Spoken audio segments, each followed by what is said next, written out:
Hi, my beautiful babies. Hi, and welcome to Beautiful Love Tarot on this gorgeous, beautiful, God bless day in Mr. Rogers' neighborhood.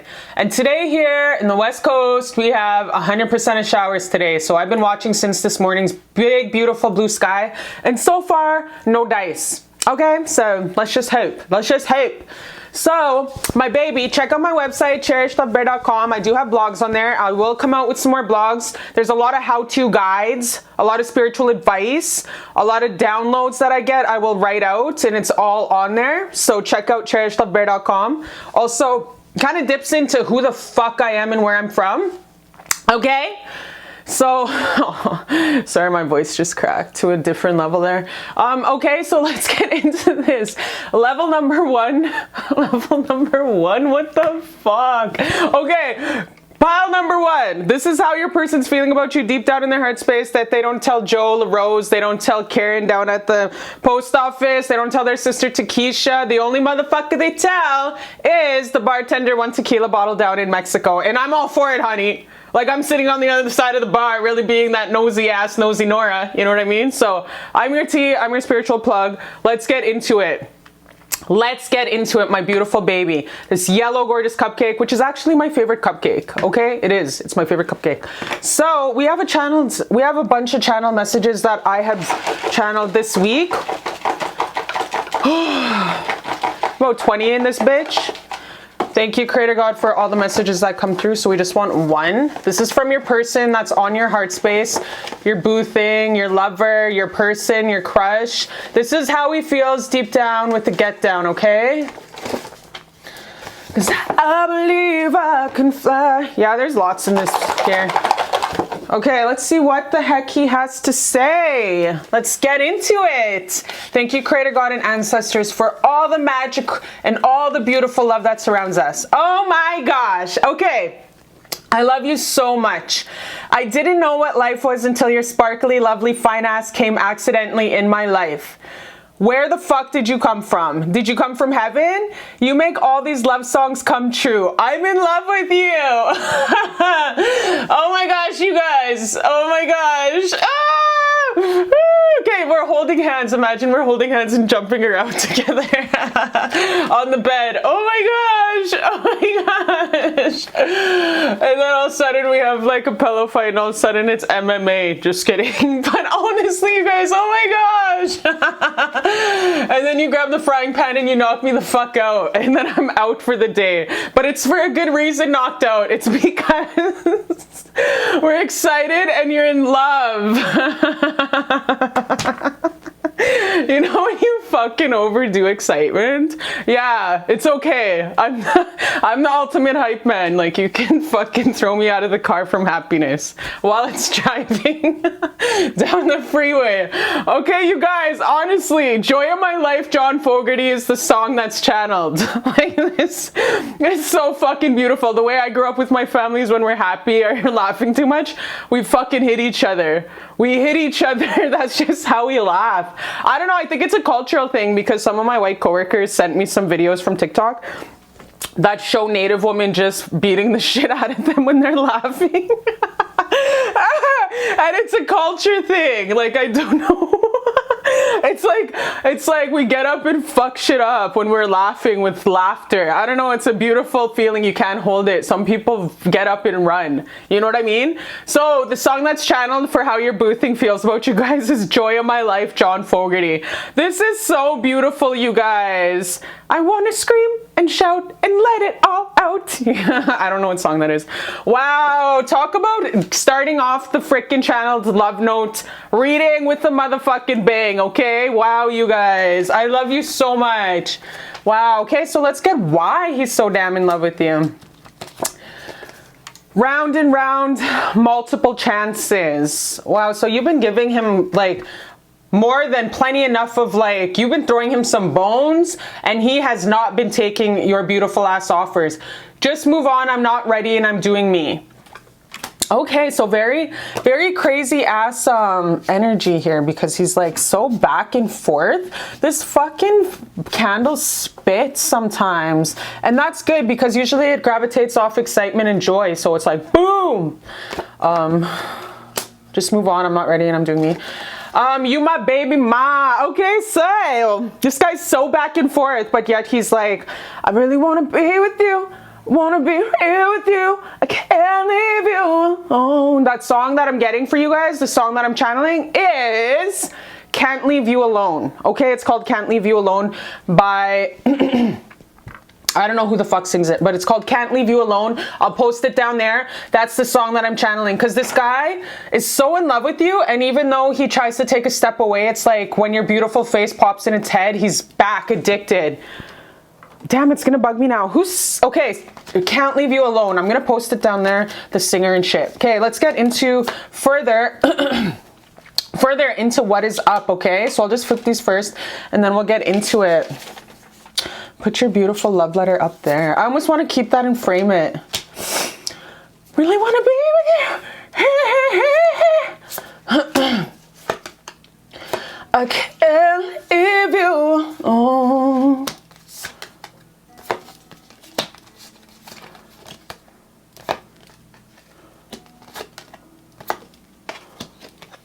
Yeah, you guys, wow, this guy's fucked up. I just gotta say, he is like really messed up. Like, he's really stuck in his head. So this guy could be an air sign, okay? Straight up. Because you know air signs, they're always in their heads. He's always thinking about this beautiful partnership with you. He's always thinking about, wow, the potential of this union would really get me on one. Like, she can really hold me down and take me to places I've never been before. Rainbow Rocky Road, Mario World type shit. Like, this guy can, you can unlock channels and unlock new grades for this guy, and he fucking knows it. But he's really in his head thinking about you and self-sabotaging this union, you guys. Like, he's really thinking, I don't know if I can do this with her, because he's really holding himself off, you guys. And like, you keep giving him so much chances because it's like he promises. In the past, there might have been like a lot of miscommunication, a lot of communication that was looked over, went right over his head, went right over your head, and perhaps he was trying to give hints that he didn't want something monogamous. Perhaps he gave you hints in the past that he didn't want something steady and he wasn't ready to settle down because he was juggling a lot of options, juggling a lot of women. He had his little black book out and he was going around wherever the fuck he travels, traveling around, and he had a lot of hoes in different area codes, okay? So he never told you in the past that he wanted a commitment or anything like that. He never told you that he wanted a commitment. Even in the current energy, he doesn't speak to you too much about how he feels. But deep down, this is how he feels. I love you so much. I didn't know what life was until your sparkly fine ass came accidentally in my life. Where the fuck did you come from? Did you come from heaven? You make all these love signs come true.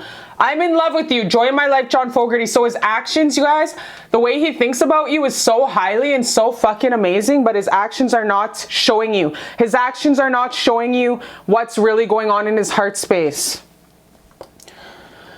I feel like he tries to, when you reach out to talk to him, or when you reach out and like a picture of his, or when you try to mitigate a conversation, he doesn't even give you the love that you deserve. But I'm trying to tell you, in the beginning, even though it came off like he didn't like you, he really did like you. So if his actions were like, okay, I don't know, this guy's really giving me mixed signals, I don't know if he likes me or if he doesn't like me, he does like you. He does like you.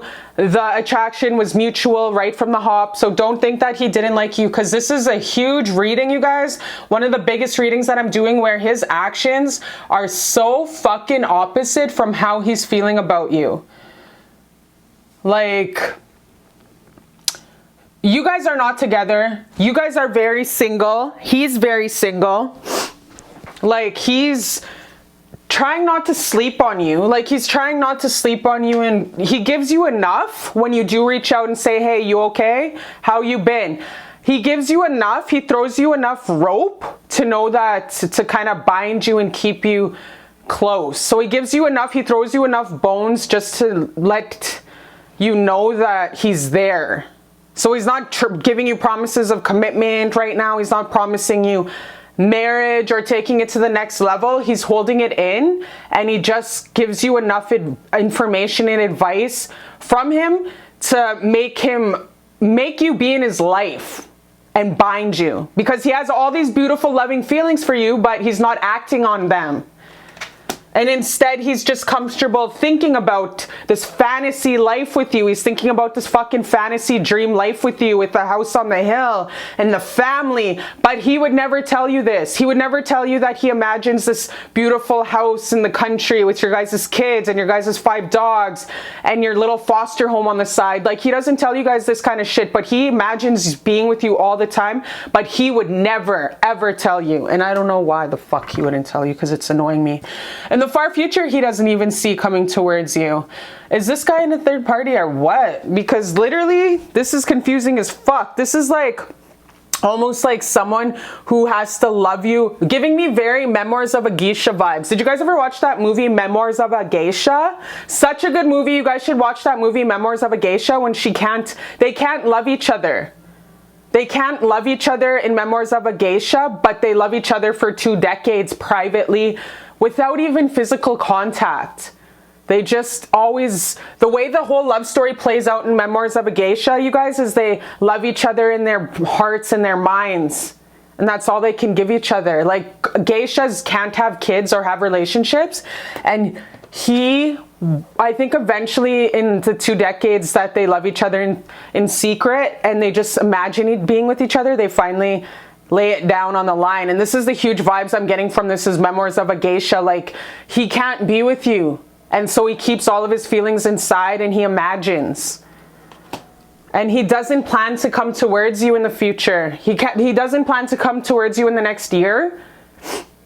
He doesn't plan to come towards you in the next 9 months. And what he does is he's just kind of like gives you enough information to let him know that you're alive. Like, he's alive and he's okay, and to let you know that, like, that he's alive, etc. You know what else I'm getting? This is some very super awesome Asian blockbusters too, man, I'm getting for this reading. Shit. Is Crouching Tiger, Hidden Dragon. Remember Crouching Tiger, Hidden Dragon? Such a beautiful love movie. Love story when they couldn't be together, but they loved each other and their souls belonged to each other, you guys. That is exactly what I'm getting for this fucking reading. Like, it's a type of honor or a type of respect and a type of promise to oneself that they have to do finish a contract or finish a life journey before they can fully be with somebody. And that's what I'm getting from here. It's like almost like an honor thing. The reason why they can't be is like an honorable reason. So it's not like he loves you and you feel it, he feels it. You guys both feel it, because the love is here. That's what I'm feeling also. Deep, deep love. But it's going to be a relationship in the mind, in the ethers, in the 5D, due to honorable dissipation and choices that need to be followed through with, you guys. So don't take it personal that you guys can't be together, because this is pretty great. If a person can be this honorable and respect choices in their life journey out of respect for their highest and greatest good, that's a really great self-love, you guys. But at the end of the day, like I said, very Memoirs of a Geisha, Crouching Tiger, Hidden Dragon vibes, where when the contracts are done and when their leg of the journey's done, he'll all of a sudden pop up in like a decade and be like, hey, I'm finished my contract. And you'll by then, you'll probably already have like 3 kids and a fucking husband and shit. So it's like you guys have, it's like that, you know, Whitney Houston song, I'll Always Love You. And I wish you joy and happiness, yeah. Whitney Houston, I'll always love you, but above all this, I wish you love. So it's like he wants you to be happy with or without him. Actually, no, that's not what I'm getting. It's just, I will always love you. I will always love you, Whitney Houston. Like, yeah, he would be very antsy and angry if you did move on. That's that part of the song that doesn't apply to your guys' love story. He would be brokenhearted if you did move on with someone else and they gave you what he couldn't give you at the time being. It would crush him and destroy the fuck out of this guy. But he just physically can't give you the love and the commitment that you deserve right now. So in the form of respect and honor, he withholds it from you and loves you from this imaginary world. Wow, is this guy in the army or something like that? He hopes that one day when he comes back in a decade, like, or in a long ass time, where you're probably gonna be moved on by then, that you learn to forgive and love him. And it was because of the love that he had to definitely stay away and not make a commitment to you. This is very super hardcore, you guys. What is he, in the army or something? Like, does he work for the CIA, FBI? This is crazy. Yeah, this is intense energy. It's all in the name of honor and a journey that he has to fulfill and finish and totally stamp out before he can actually make moves towards you and start this union with you, which I don't see it happening for quite a while, you guys. So it's up to you if you want to stay with him, you know? Wow, this is really intense, you guys. This is a very unique reading, very unique. So let's see who the hell, a little bit more of your guy. We got, oh yeah, this fucking guy, man. 9th house of Sagittarius, a traveler, world traveler. I'm getting some really hardcore traveler. His career deals with a lot of traveling, contracts, journeys, like, wow, very married to his career, you guys. Yeah, we got the 8th house, Scorpio. This is the 3rd house, which is all about Gemini. So with you, his feelings, it's really easy for him to wear a mask and mask his feelings for you at this current time and energy, because he's all about you. He's all about you, and he's all about this life when he thinks about you. But on the contrary, he's this alpha male, this manager, this leader that has to present himself a certain way. So he's dedicated to his contract. Whatever he has to do to complete honorably, he's dedicated to that first and foremost. Because he loves himself enough not to disgrace his lineage, not to disgrace who he is and make bad karma in his mind. Does that make sense? This Mr. Gemini with the 2 masks. He's very action orientated. Your person's an alpha male, big dick energy. He doesn't fuck around. So of course, kind of give him some due respects, that he respects the time, the grind, and the honor. But he's so in love with you, but he knows at the end of the day, when the good Lord takes him home, he knows that the fruits of his labor, because of all the elbow grease and the hard work that he's put in to serve humanity and everybody else, that this is really for the best and the greatest good for him, for you. If you decide to wait around for a fucking decade, I don't recommend that shit. That's too damn long. And for his ultimate family that he wants to see in retirement. This guy's gonna retire fucking early. This guy's gonna retire 42 years old, 43 years old. And definitely he's going to retire early so he can have this beautiful love to come home to and not have to hold secrets all the time. He wants a best friend at the end of the day. But that's like a long ass time, you guys, because I don't see him making commitments to somebody for a long time just because of his contract and his priorities, which is it's his career or something long-term, longevity that he needs to get out of, that he wants to complete with extinction, recognition, and prestige. This guy doesn't fuck around, you guys. This guy is actually a very amazing guy. But at the end of the day, this guy loves you. When he thinks about you, he has imaginary world in his head with you, and he just thinks about you all the damn time. And he has all these beautiful feelings for you, but he keeps them capped. He keeps them capped. He doesn't tell you a damn thing, but you feel it in your heart, and you ain't tripping. You ain't tripping. If you feel all the love and the connection that you guys have, you ain't tripping. It's real legit. He really does feel like this for you, but it's like he has to love you in secrecy. Wow, you guys, that's sad. That's tragic. All right, let's just see. Let's get some advice for you. Like, I think really what you need to do, my love, is you need to, like, if you're okay waiting for like a really long ass time, then go ahead. Wait for him for a long ass time. But I just want to know, Creator God and Ancestors, what's your advice? Like, how's this relationship going to go for my love moving forward in the next year? How's this relationship going to affect her moving forward in the next year? How's this relationship going to go in the next year? Really want to be with you. Want to be real with you. Can't leave you alone. Yeah, I can't leave you alone. This is a really kind of like a sad story, you guys. Yeah, so don't try stick around, my love, because you're just gonna kind of get yourself sad all the time. You're gonna be sad. It's gonna block your creativity. It's going to block the way you laugh at your work. It's really gonna be a drag, if anything, because you're holding on to someone who's kind of in an imaginary fantasy world right now, and you break your own heart by holding on to someone that has served their purpose at this time in your life. Don't put your happiness on hold for somebody, because it's going to affect every aspect to your life financially. All your projects moving forward, your education, your entrepreneurships moving forward.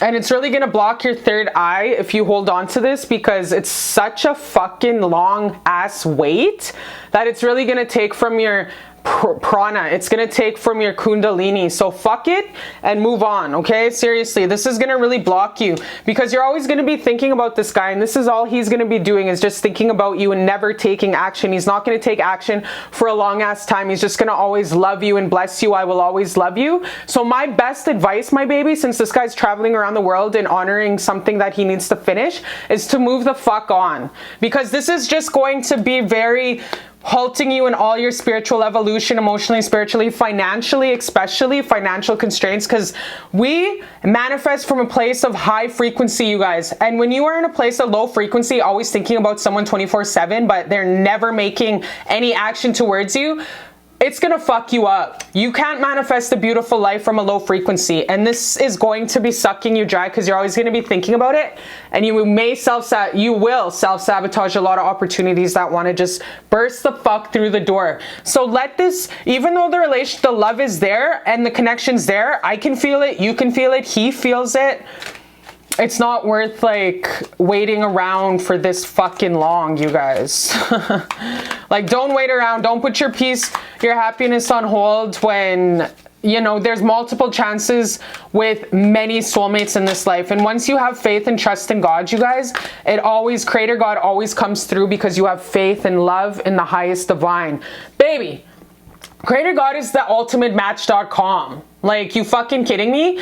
Let go with faith and grace, and just bless this guy on his journey with love and sparkly light also, because it's beautiful to say goodbye to somebody when it's on a very loving mutual goodbye. You know, like I was talking to someone last night and they were like, oh, it wasn't like a violent goodbye, like nobody's tires were slashed. And I'm like, you don't have to break up with someone, and it doesn't necessarily have to be messy. It could be totally two people agreeing to not be together anymore. It never has to get to that point of messiness. So just bless him on his beautiful journey. He is a good person. He's a very good person, very honorable, very leaderish. He's making waves in the world. He's changing lives for the betterment of humankind. Bless him on his journey, and baby, just move on right now, okay? You will get love in the future. You will have love in the future. I can feel it. You can feel it. Let's see what kind of love you're going to get in the future. What's coming in once she moves on, once my baby watching pile number 1 like moves on, what kind of love is coming in for her in the future? Because obviously I'm advocating for your ass to move the fuck on. You know what I mean? Thank you, Creator. What's coming in for love for my baby? Ew, a lot of abundance. Yeah, so with this person, if you would have stayed, your ass just would have been struggling financially. Don't ask me why. That's just what's coming through. But yeah, you're gonna have a lot of opportunities to date around. I have a feeling you're just gonna focus on your bag. You've been focusing on your bag. You're very going to come into a cycle of fruitation and manifestation in your education, your career, your entrepreneurial pursuits. Woo! And it's going to like succeed in the most beautiful, gorgeous ways, you guys. It's going to succeed and flourish like above all else. Like, you're going to be that bitch. And you will, look at the bottom, you guys. I can't make this up. Like, you are so beautiful and so gorgeous, so sparkly, glowing. You are that bitch. You are a powerhouse of strength, talents, and love. And any man would be blessed to fucking burst through the door like Fred Flintstone and be like, well, Ma, I'm home. You know what I mean?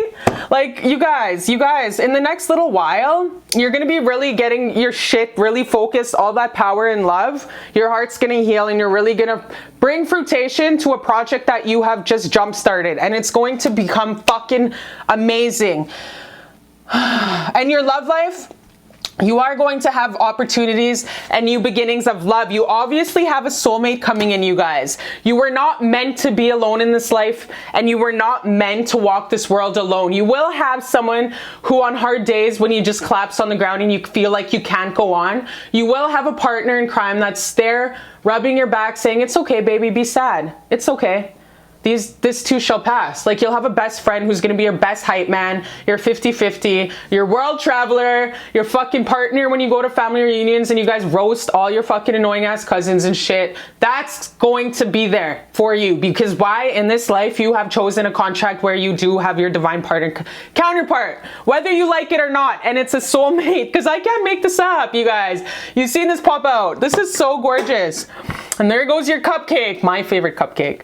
But yeah, this guy may be a king of swords, obviously coming in, and he's gonna lay it down in all areas, if you know what I mean. So yeah, so don't be sad, baby. Just know that you are fucking loved. No matter what, you're gorgeous. As soon as you touch down in anyone's lives, they never fucking forget you. They know you by your name all the time, every time. Even if you look crazy ass dusty, wearing big ass shades, sweats in a hoodie in Walmart looking like brutal, people still fucking recognize you. Like, paparazzi your ass, okay? You're beautiful, you're gorgeous, and you have this beautiful love that's going to be coming in. So just let go of this person you initially tapped on here for, stay in your power, and work on your project, because this is going to bring about a lot of fruition, a lot of positive energy that's going to usher in the soulmate that you deserve right now in your life, okay? So I love you so much, my beautiful baby. You're so gorgeous. This has been a very unique reading. I've never fucking done a reading like this in my life. I love you so much, and I'll see you next time on Beautiful Love Tarot.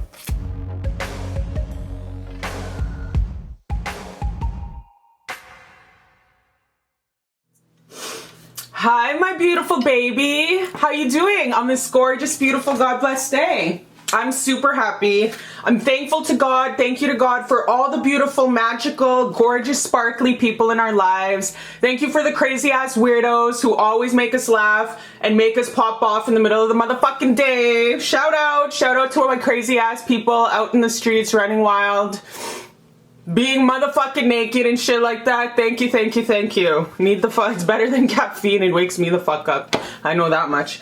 So, my beautiful babies, this is such an honor to read your beautiful cards today, because like, we are doing a special reading about how does your person feel about you deep down in their heart space, a channeled love message. Okay, so thank you, Creator God and ancestors and angels, for the angelic light and love that surrounds us. So this is for you, my beautiful baby, who chose this gorgeous fuchsia. I don't know what color this is. It's like I don't know. But it's purple flower cupcake, okay? So this is how you're feeling. This is how your person's feeling deep down. What he thinks about your heart space, okay? That he doesn't tell Tyrone, he doesn't tell Candace down at the tax office. And I'm talking like Canadian tax office, not American tax office, because those motherfuckers will throw you in prison. Up here, we don't get thrown in prison. We just evade the tax officers. Okay, so all right, so let's get into it. The only motherfucker he tells is the bartender, one tequila bottle down in Mexico. Okay, so let's get into it. So, my beautiful baby, thank you for joining me today. Thank you for liking, subscribing. Make sure to check out my website, cherishlbear.com. I got some blogs on there. I'm gonna come out with some more content blogs. You can book on the site. Disclaimer, you cannot book on the site. You have to email me to book. But I will probably, you know what? I'll probably pay, fuck, it's like $15 just to Canadian, just to tap on that button like once a month. And I'm like, okay, fuck, people can email me. Go out of their way and email me. fucking button. All right, let's get a channeled message from your boo thing, from the beautiful, gorgeous, this is some stiff ass box we got going on here. You're like, that's what he said. Okay, channeled letter for my baby from her boo, on her mind. You were always on my mind. You were always on my mind. Okay, let's get into it. All right, channeled love letter, you guys. I'm excited. Let's see what's up. Let's see the Okay, queen, baby, you shine brighter than all these bitches. You're a sexy motherfucker. You're the baddest. You shine, outshine. Gonna always keep outshining. Ultimate fanboy. Oh, okay. So and the song that comes with it is Come With Me. The song that's channeled, you guys, is Come With Me, YFN Lucci. So check that song out. This is exactly how he's feeling. Wow, you guys, this is crazy. You got a fanboy on your hands. He's a fanboy. Like, you got someone who's like, oh my gosh, you guys. Oh my gosh, this is so sweet. You have a very sweetheart who's smitten, who's very smitten and like over you to the point where he doesn't, it's almost like he's so scared. It's like the captain of the cheerleading squad, you guys. It's like the captain of the cheerleading squad and you're like, and he's like the nerd. You know what I mean? Like, remember that song? Her name is Noelle. I had a dream about her. She rings my bell. You know what I mean? And he's singing about what a loser he is. Teenage Dirtbag. Yeah, that song. So that's another song you guys need to check out. Is Teenage Dirtbag. I don't know who the fuck sings it. I'll link it down below, the Teenage Dirtbag song. Because honestly, I know the words to every single word in that song because like that is such a good song. And this is how that guy feels. He feels like you get him back to his high school rejection days. You know what I mean? To his like high school rejection days where the beautiful hot chick like Rachel McAdams kind of vibes, Gabrielle Union kind of vibes, you know what I mean? Remember when she was like the captain of the cheerleading squad on Bring It On? That's the kind of vibes you give him. So he's shaking in his boots and he's like, oh my god, she actually replied to my DM. I feel like he just shot his shot with you. He just shot his shot. Wayne Gretzky, you miss 100% of the shots you don't take. And I feel like you responded and now he's just like, oh my god, she's actually gonna give me a chance. So this is a fanboy, you guys. This is like a Pete Davidson to Kim Kardashian kind of fanboy, you know what I mean? Dream come true kind of thing. But yo, I fucked with Pete Davidson even before he was with Kim Kardashian because that kid's funny. Like, that kid's fucking funny, the shit. Like, I can see myself smoking a blunt with that kid and just chilling out. All right, so what else do we have here? Let's get into Deeper Feelings. So Teenage Dirtbag is the song I want you guys to Apple, Spotify, YouTube Music, whatever. And Teenage Dirtbag and Come With Me by YFN Lucci. Such a good song, you guys, so beautiful. Those bilateral beats really ground your ass. Because I need to tell you, R&B songs, you guys, have a bass, like the drum, like the heartbeat drum. This is why tribal people are so, R&B's, blah, blah, blah, is so fucking tribal, because it's the heartbeat drum, it's the bass. And it resonates because it grounds you to Mother Earth. So YFN Lucci, that's the thing about hip-hop and R&B, it grounds you to the earth, it's healing for your body. YFN Lucci, Come With Me, check it out. It'll ground your ass. Okay, what do we have? I believe God made you my equal. Okay. Okay, this cute baby. This is messy as F. Aw, so cute. Is the light on? Yeah, it is. What is this? I try to find you in every woman I date. No one's even close. Aw, you guys. So he's just like, he's like trying to like date other women and trying to like find your cheerleading squad Gabrielle Union ass, your fucking Rachel McAdams ass in like every girl he dates. But you know what? He can't replicate a walking goddess, and that's just what's up. So he's really thinking about you in the current energy and wondering what if you think about him. Okay, I'm excited. Let's get into further into what these cards are. So I'm gonna flip these and then we'll get into it. This is messy as fuck. So he thinks this is kind of messy as F. We'll get into it and see why. Oh my gosh, you guys, that is so beautiful. This is so gorgeous. Wow, you guys got the fucking, you guys got the Knight of Cups twice. Look it. You guys got the Knight of Cups twice. Can you guys see that shit? I'm just gonna pull the camera up here. Did you guys see that? Wow, look at that, Mr. Casanova Cowboy, take me away. Wow, okay, so this is what I'm getting with this whole conversation and what I'm feeling and what I'm seeing and hearing. So, yeah, so this guy, this guy is definitely sitting on his laurels in the current energy, you guys. Sitting on his laurels, really wanting, he's really in his heart space about you in this current energy, feeling like he wants to come towards you, feeling like he wants to come and make, confess his feelings and really tell you that you are his, your sun, your glow is out, it outshines any kind of competitions. Like you, there's no competition when it comes to you and other women. Like you are the creme de la creme. You're that boss ass bitch. You're like the Beyonce of the world. You're like, you should be owning your own continent and your own country kind of deal. Like this guy could do, you can do no wrong. So this guy's really in his feelings about you, thinking about you, really putting you above the rest. He's, like I said, he's that schoolboy crush. He's really into you. Obviously, he's younger in, if not age, very younger in emotional state because, like, he really, you guys, he really, right now in the current energy, he's not feeling like wants to come forward. So he has regret that in the past he never took, in the past he never really, I feel like in the past, actually, this is what I'm feeling. I feel like in the past, he did take some action towards you to try and make this relationship pop off. But I feel like just recently, it's kind of dwindled. Like the fire and the spark has kind of like dwindled. Like, and this is for all my Venus and Aries are fire signs that have a fire sign in Venus. My Sagittarius, Leos, and fucking, what are those other fire bitches? Leo, Sagittarius, and Aries. Any kind of, like, lots in your sun, moon, rising charts and Venus, you guys, is honestly, you hoes love to pop off ASAP. You love shit right away. You need to see tangible actions ASAP, and you love to get it on like Donkey Kong. Very fucking go-getters. So, like, I feel like you guys popped off with this relationship. It was very promising, but then just as fast as it happened, it kind of dwindled out.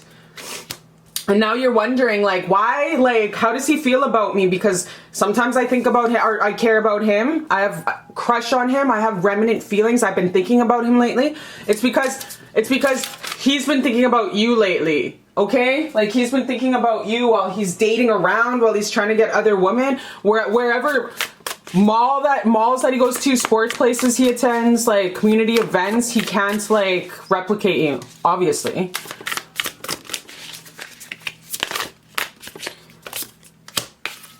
So,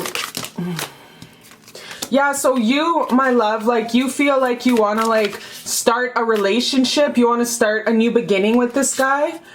You want to start a new beginning with this guy. You want a brand new beginning with this person. Like, you, with your fiery ass, you want to start, like, you want to give your heart to him. Your heart is, like, ready to love. You're ready to get into a relationship. You feel like he is worthy enough to have a new beginning with, and you want to move forward with his union. So you're just like, shit or get off the fucking pot. You're wondering how he feels. And yes, this is exactly why he's like, you shine brighter than everybody else. You're a sexy bad motherfucker. You're the baddest. You shine. You're the sun. Keep outshining. He's a fanboy. And so, like, honestly, you guys, you want a new beginning with him. You want this to move forward. And I feel like it is going to move forward. He is going to come towards you. Any kind of stagnancy, because I know you guys popped off really beautiful and crazy, like a champagne bottle on New Year's and stuff like that. But, like, I feel like it dwindled. It's like it went like a boner, like fully nice, and then just went, you know what I mean? So now I feel like in the coming like energy, weeks, whatever, he's going to definitely kick in. kick it in high drive. And he's going to definitely make an effort and be like, he's gonna come towards you and he's gonna be like, hey, let's go out, let's go eat, let's go kick it. He's gonna be really, you know, what's up, you know what I mean? Meanwhile, we all know that he worships your ass. We all know that he has like foot pictures of you, you know what I mean? We all know, like, he's did you guys watch Superbad with like Seth and the tall one? He's the tall nerdy one and he has a crush on that girl. Yeah, so honestly, you guys, that is how he is. Like, he's gonna come in very smooth, klutzy. You know, after he texts you, he'll probably fucking trip over his own feet and shit, smash his head into somewhere. Like, that's how crazy you make him. You make him really klutzy and shit. Like, he'll slobber while he's texting you and stuff. He'll accidentally fall off his bed and shit. Like, he'll fuck up his whole room from how klutzy you make him feel. Like, honestly, he's gonna come towards you and he's going to be like, hey, what's up? How's it been going? And I think obviously, go for it. Like, check it out. See what he says. He's going to offer you, like, he's going to offer you a proposal to hang out, link up, date, fly to one another, visit each other, get it poppin'. So this is like, you guys actually have some potential to check it out. And it's just all a part of, like, what's up on your end side. So both you guys are actually heading in the right direction for this, like, new beginning. Like, both you guys, I feel, are just on a bump in the road, this little baby bump in the road, but you guys know each other well enough where you guys both know you care for each other. Like, I'm not seeing a really hardcore planted marriage relationship. I feel like this is very spring, brand new, fresh. Like, spring, brand new, fresh kind of relationship, which is great, because then you guys have this beautiful new opportunity of a new beginning, and that's what he wants and that's what you want. So great. And so he does what, like, his plan is to come towards you and have this reconciliation, and to just whatever, like, miscommunications that happened in the past, or stagnancy, or slow slothy actions on both parts are just going to be, like, spoken about and talked about, and it's all good in the hood, and you guys will come together and you guys will have this new beginning. But what I'm seeing, like, he's also thinking, like, he's kind of also thinking, like, well, it's up to you, like, the ball's in your court, my love, because he is a fanboy and he is kind of intimidated a little bit, not too much, but he is intimidated from you because he knows that you can have anybody in the world, but he's still going to shoot a shot. So he's still, like, he's going to, like, he thinks in the future, because it's kind of up in the air, it's upon your actions also, but he hopes that he can really keep whining, dining, and 69ing you. He hopes that he can keep the spark alive this time, where you don't go away. And definitely, he knows that you're worth waiting for, and he knows that when you have to plant a beautiful big-ass cherry blossom tree, it's not just going to grow overnight. He knows that you're worth waiting for, because you're like the Rachel McAdams, Gabrielle Union of his life. You're like the captain of the cheerleading squad, and he's that teenage loser. You know what I mean? You're kicking him back into teenage loserhood. That fucking song, Teenage Dirtbag. Yeah, that's the song I keep getting, you guys. So this guy wants to come back. You make him nervous. You make him shake in his boots, which is so, I find that so fucking cute. And he's almost scared to the point where, like, he's gonna be addicted to you. Once you guys have this new beginning, he's like, oh my gosh, I'm so scared, because once I'm with her, I'm scared, like, I'm never going to, like, she's never going to, like, will she ever love me again? You know what I mean? That's what I'm getting. Like, he's kind of like, he feels like almost so scared that it's like, almost like there's no going back. Like, this is like something that's a lifetime kind of thing, you know? In his young mind, he's like, oh wow, this is a real, like, ass connection. This is like adulthood connection. This is a fucking man up connection. That's what he thinks. Okay, so let's see what else he thinks Creator God knows this is. How is this relationship gonna go? Moving forward. Creator God, how's this relationship gonna go? Okay, so this codependency. Ooh, baby, I love your way every day. All right, so this codependency, remember this codependency popped out?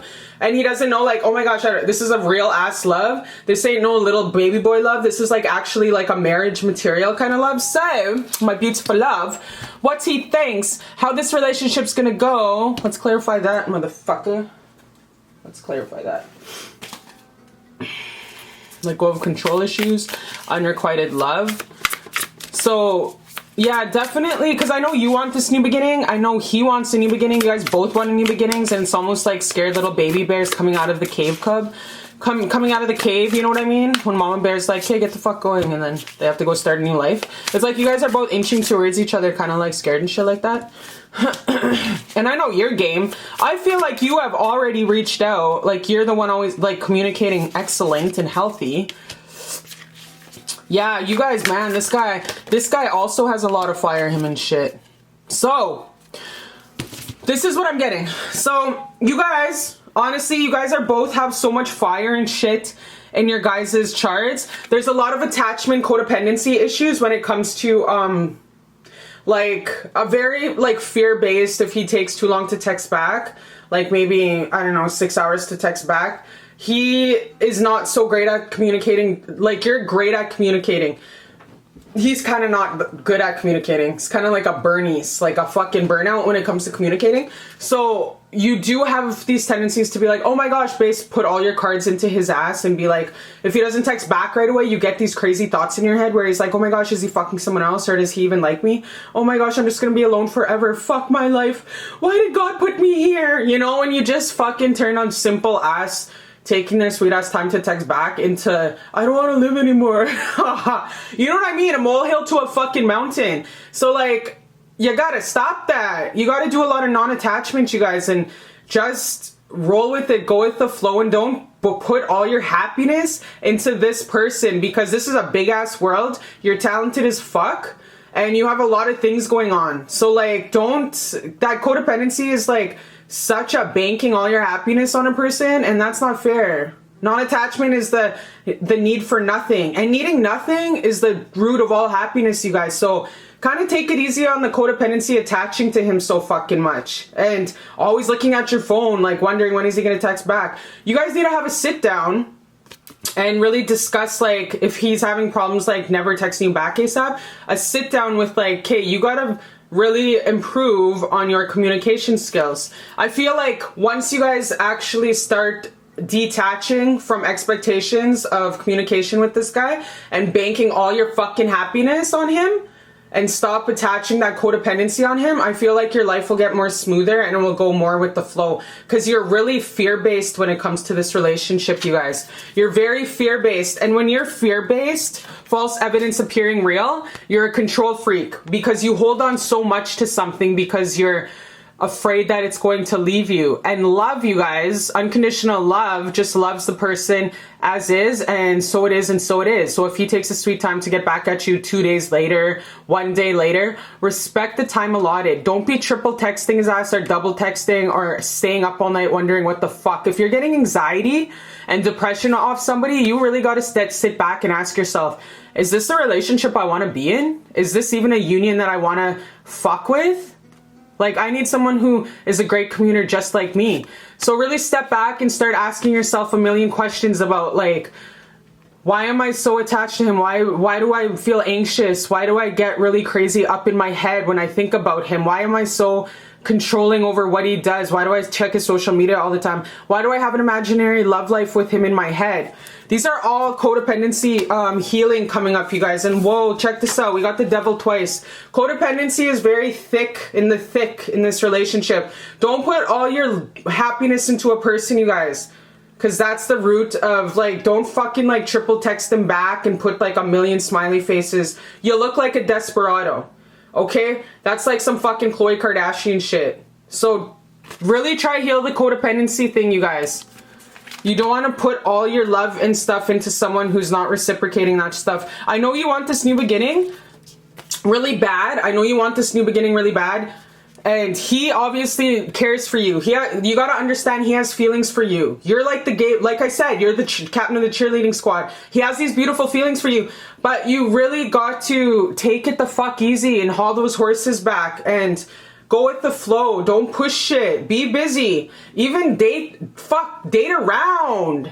If this guy's taking his sweet ass time, like dragging his motherfucking feet, baby, date around. Don't put all your fucking eggs in one basket. Know your power. Sit in your power and know these hoes ain't got shit on you. You have a lot of fucking men who would love to drink champagne out your ass. This guy obviously is one of them. Obviously. You have a lot going on for you. You're a fire, like you're full of fire. Every fucking man likes that. So, So, because they know that you're good in bed. So just know that you got to kind of pull back, you know, hold your horses a bit and shit and take it easy and be patient and go with the flow if you want this to work, okay?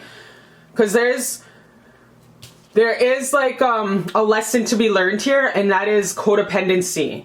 That is codependency. Because yes, this guy's fucking obsessed with you, but he's also got to get into the seat of his power also. He's also got to boss up and man up to man up to give you that equal reciprocation and validation that you so much deserve, okay? Yeah, so, excuse me. He wants, like, you want to move it forward, get it poppin', get it on and poppin', start a life together, get a relationship, get those good morning texts, baby. Make those jokes together at nighttime before you guys go to bed. You want that, okay? He wants that. But the thing is, he doesn't know how to go about it because he ain't as evolved as you, okay? And that's nobody's fucking problem. You can't force somebody to change, you guys. So this is a slow progression. Like I said, you have to face the shadow side of the codependency and pull back some of your energy. And at the end of the day, you guys have to sit and have a conversation in person, a mutual conversation or a FaceTime, expressing your feelings. This is what I expect. Or go on some dates and shit. Like, just don't own the motherfucker, you know what I mean? Like you gotta, at least it has to be an organic, like, flow of life. You know what I mean? You can't just force yourself upon, you know that girl off the movie Up? You know how she just forces, you know, that's so cute. And, you know, like, you gotta give this some time, you guys. You just gotta talk it out and really work through the shadow aspects of that codependency with one another. Because you got this guy shaking in his boots also. So don't think that it's just a one-sided attraction. You have a mutual attraction here. It's just two people that are struggling with insecurities and the shadow aspects within themselves. Homeboy's struggling with enough courage juice and self-esteem to come towards you because he's scared. Because he's never felt a light and sunshine like yours. And you have control issues based on fear of someone letting you go or walking away. So you guys are expressing a lot of shadow aspects right now, which is super beautiful and great. This relationship is bringing up a lot of healing of codependency issues within yourself. So at the end of the day, you guys have this beautiful potential to have a great new beginning and get some shit sorted out. Like, you guys can have a good relationship, a good connection. If you guys just work through your emotions and shadow aspects, you guys will definitely have like a good connection going on here. So at the end of the day, take it easy, pull back, don't be fucking triple texting him and shit, go with the flow. And really, at the end of the day, discuss to link up, FaceTime, go on some dates, and just express how you both feel securely. And don't criticize or manipulate when you speak to a counterpart. Never fucking do that, because that's abuse. What you gotta do is you gotta tell them what you want. What you want. I want this. This is how I love. I need this to be shown love. 5 languages of love. So definitely express what you need and what you want. And be 100% raw, okay? There's nothing more beautiful, there's nothing more gorgeous than someone expressing their innermost feelings in person. Like, that's some big dick energy right there. Oh, especially if you're an alpha male discussing that, it's like, take your fucking clothes off and lay on your back. Okay, so just like, you guys, take it easy with the codependent fucking attachment issues, and this relationship's gonna go good. You guys just gotta go with the flow. This guy cares about you. He likes you. He digs you. He's fucking obsessed with your ass. He's a fanboy. He's just scared shitless. You guys will come together and express this love with one another. Just, like I said, go with the flow. Flow state, flow state, flow state. You have nothing to worry about, okay? So I love you so much, my beautiful baby. You're so fucking beautiful. You're so gorgeous, and this relationship will work out. You guys are just clearing a lot of karma right now, okay? I love you so much, and I'll see you next time on Beautiful Love Tarot.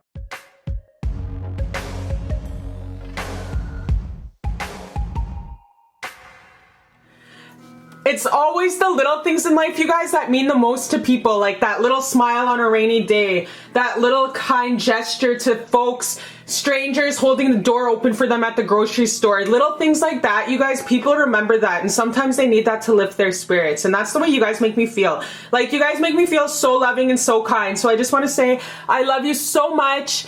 Thank you for the continued support. And yeah, so Make sure also check out my website, cherishlbear.com.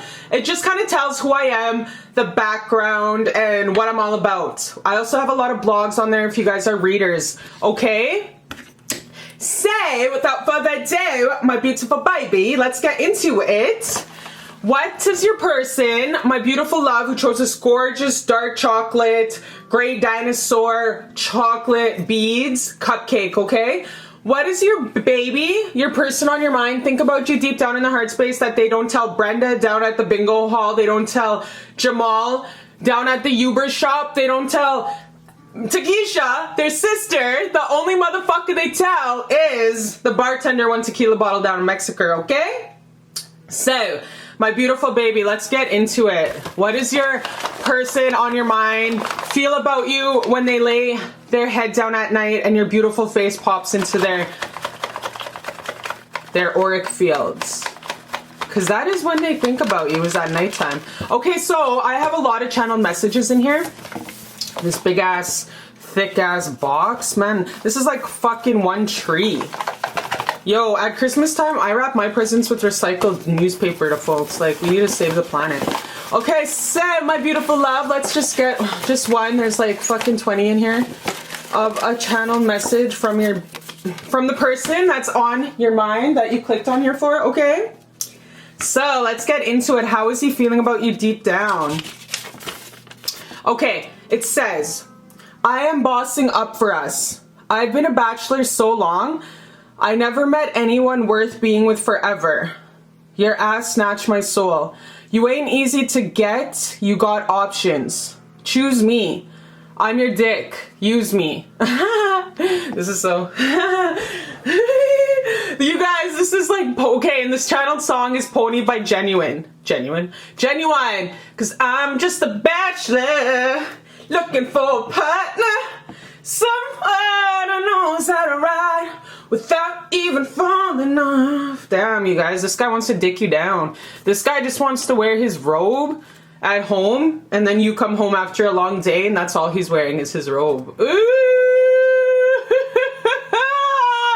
Yes, Auntie went there. I went there. This is an 18 plus channel, so you better be fucking 18 plus. So, it's like...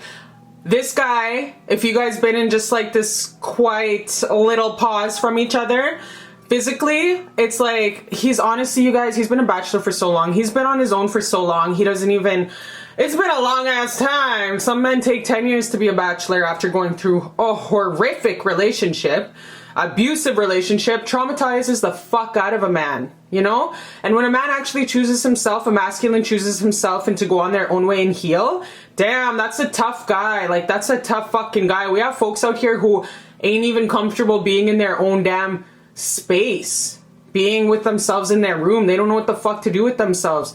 How the fuck are you gonna ever love another 100% if you don't even know who the fuck you are? So, it's kind of great that this guy knows he's been doing him for quite a while, where he knows where he is, he knows where he's from.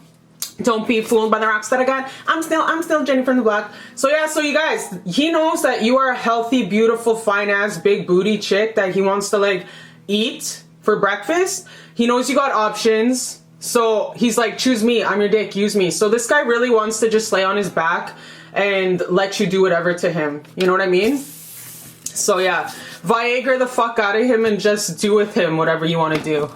I'm yours. Use me. So let's see what else he's feeling. Because obviously he's thirst lusting over your ass. You are already my wife. Oh, you guys. You are already my wife. Aww. Get the fuck... Oh my gosh, you guys, this never happens. Look at this. This never happens. You are already my wife. I can see you as my wife and kid's mother. Wow, you guys. So, bitch, you must have some good fucking credit for this guy to want to contract your ass up. Okay? You must be good with the bag. You obviously are good with your body. You bodied his ass. You snatched his soul. So, like... Girl, this guy wants to marry you and take you down to Chinatown and knock you the fuck up, okay? So, You guys, I never get wife cards next to next like this. This guy honestly wants to marry you. This guy believes in marriage. Probably fantasized about marriage since he was a kid. This says a lot, you guys. When a guy wants to wife you, that's a lifetime contract. This guy is already planning out your guys' family pictures. Like, are we gonna color coordinate? Like, are we gonna wear the black turtlenecks with the black background and the gold chains? Like, how are we gonna do this? He's already planning out your guys' like family fucking pictures and shit. Wow. This is incredible. I never get these cards put together. And the channel song that I'm getting, you guys, the channel song that I'm getting, that I want you guys to check out is, it's called Incredible. So this is the song that he feels about when he thinks about you, you guys. When he thinks about you, you make him feel happy. It's like called Incredible. It's called Incredible, and it's by Future. Incredible. You make this guy feel fucking incredible. You guys are like this brand, like Dasani Punani. Like, you guys just are like this waterfall of like abundance and beautiful love and light. This guy wants to knock you the fuck up so he can bank on your energy for life. So this is the channeled song, Incredible Future. I want you to Spotify, Apple Music that shit. This is how your boo thing feels about you deep down in his heart space. He wants to work with you, make it work, and carry this longevity to have you forever. Wow, you guys. He wants to work with you, number 3. I keep getting drawn to number 3. And like, honestly, I never met anyone with being with forever. Wow. Yeah, your ass snatched my soul. You snatched his fucking soul right out of his mouth. I tried to call and message you, but you got me blocked. So perhaps he pissed you off. So you blocked his ass just recently. All right, let's get into further. So I'm just going to flip these first and see what's going on in the world today. Got 5, 6 years trying to work for a buck, and I took one girl outside with me. Her name is Lonnie. She went to junior high with me. I said, "Are you up in there dancing for cash?" She gets a whole lot stranger since I seen you last. She said, can you guys see this? What would you do if it's someone's at home? Okay, so guys, this is what I'm getting. So this guy, in the current energy, you want to move forward. Like, you see this beauty, you see this love. You recognize that this connection, it was like when you guys first met, it was just like an eagle soaring in the skies. Like, it was like an eagle. It was like God touched down and sent you your boo thing. Like a very beautiful, luminous connection. You knew that this connection was divine and it was meant to happen. And that's because it was meant to happen. I feel like in the beginning you guys gave it a damn good go here, this relationship and stuff like that. Like, you guys had some mutual reciprocity, nice messages shared. You guys like were going along good, all jolly holly, communicating. It was kind of like a lightning bolt, and you guys had this love. You guys had this instant courting, this instant like the sweet endeavors, the physical holding hands, the sweet text messages. I feel like you guys had that off the hop. But something went wrong. Like, something went wrong. This guy doesn't know what to do because he's been a bachelor for so long. I feel like he's really fucked up with like his bachelor life and trying to fit you into his life. He doesn't know right now if he can balance you into his life. Like, I know you want to move forward and you want to get it on and poppin'. You're ready, wild horses, to get this love, this new venture, this relationship going, like this union. You're ready, your guns a-blazing. You're like, hey, I'm ready for a union, you bitch. Hurry the fuck up. But it's just like, it's like he's like looking on the, he's really flustered. He's like, she makes me feel amazing. I'm so attracted to her. Like, I want to marry her, but I don't know why he's thinking so crazy and so in his head about these thoughts. Like, I don't know what the fuck. He's like holding himself from you, you guys. So let's get into why he's thinking so pessimistic. Because he has all these beautiful feelings for you, wants to wife you. Why is he so pessimistic? Like, why is he being so negative? Oh my hair is just falling out. My hair is falling out. So why is he being so pessimistic? Wow, you guys, oh my gosh. You know what I'm getting? Wow, you guys, you know what I'm getting? He's never experienced in his life, in his whole entire life, a loving, reciprocated relationship in his life, you guys. He has never experienced a relationship like this in his life. Wow. So he knows you represent everything he's ever hoped and dreamt of. Oh my gosh. Look at that. Oh my gosh, you guys. What the fuck? I cannot make this up. Look. Wow. The rainbow continues. Happy family, door to personal healing and happiness. This guy is being his own worst enemy. He is so scared because he recognizes the power and love of this union, but he's shaking in his boots, so scared. So the way he's going to approach this love, you guys, is through sex.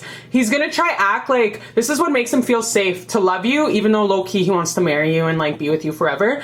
The way he's going to approach this, you guys, is trying to act cool. He's going to try act real cool, and he's going to try act like it's just all about sex.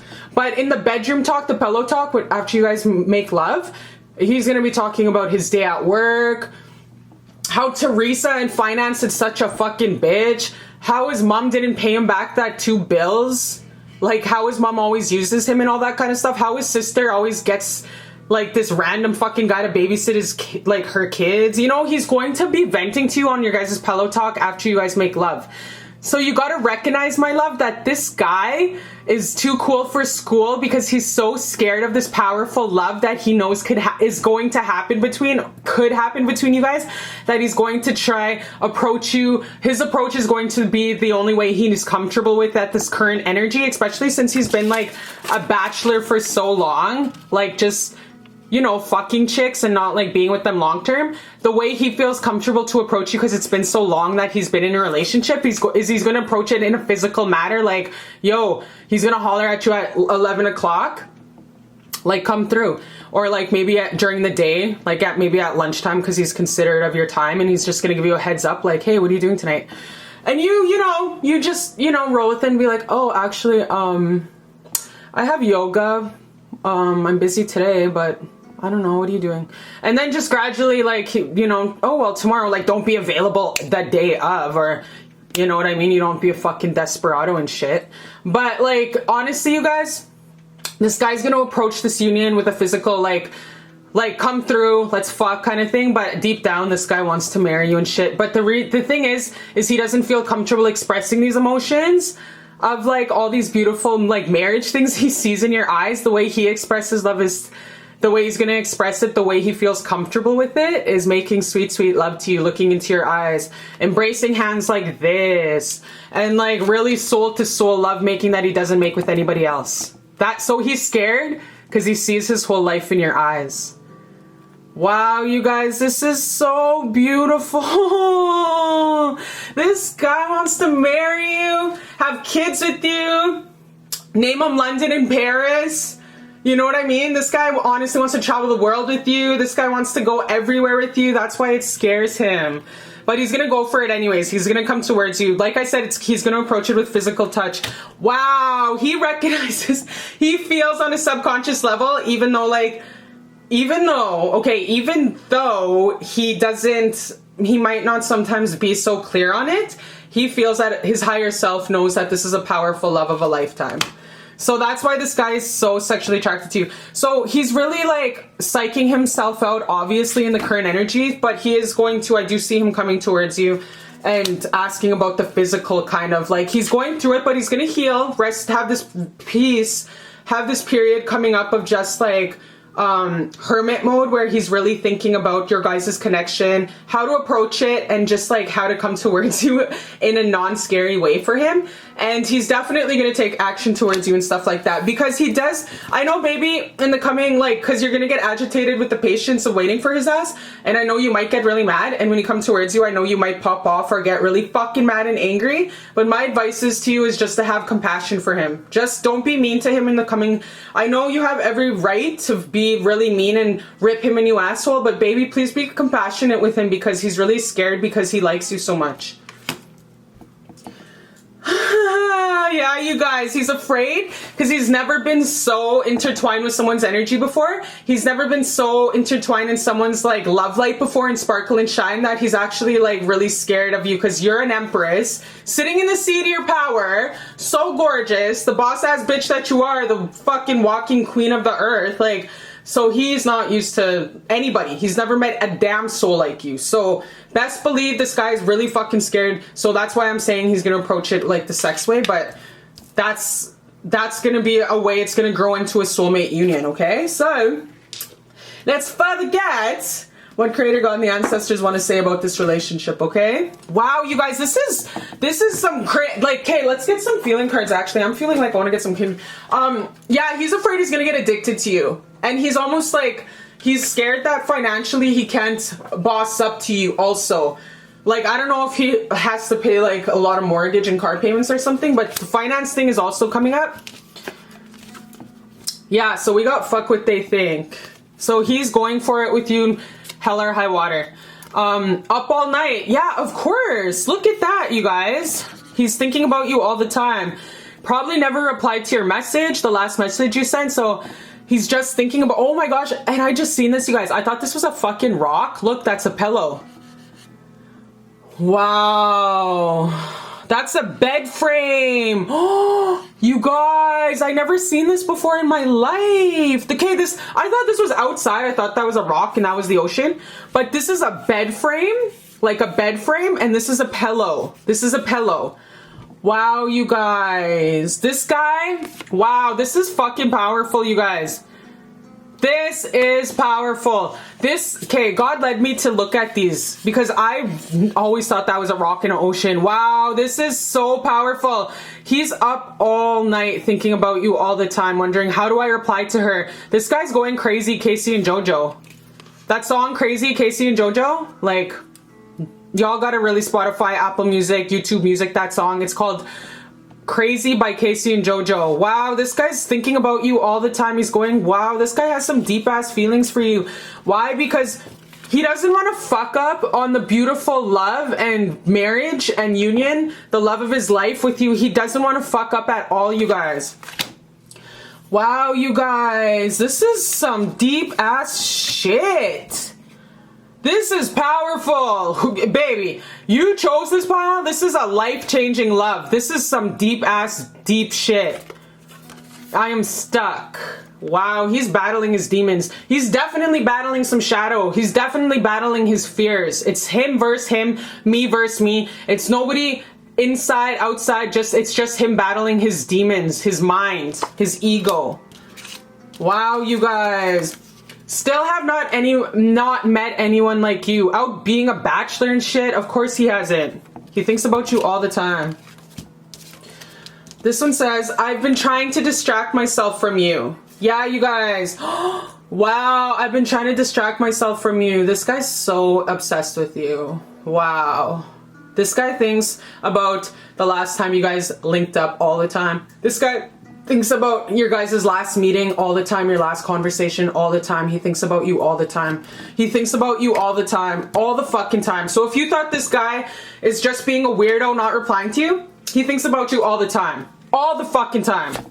Wow, you guys. Wow, this is some crazy ass, deep ass shit. Creator God and ancestors, what do you have to say about this? Wow, this is like, wow, you guys, like, this guy has such beautiful, big, big, big feelings for you.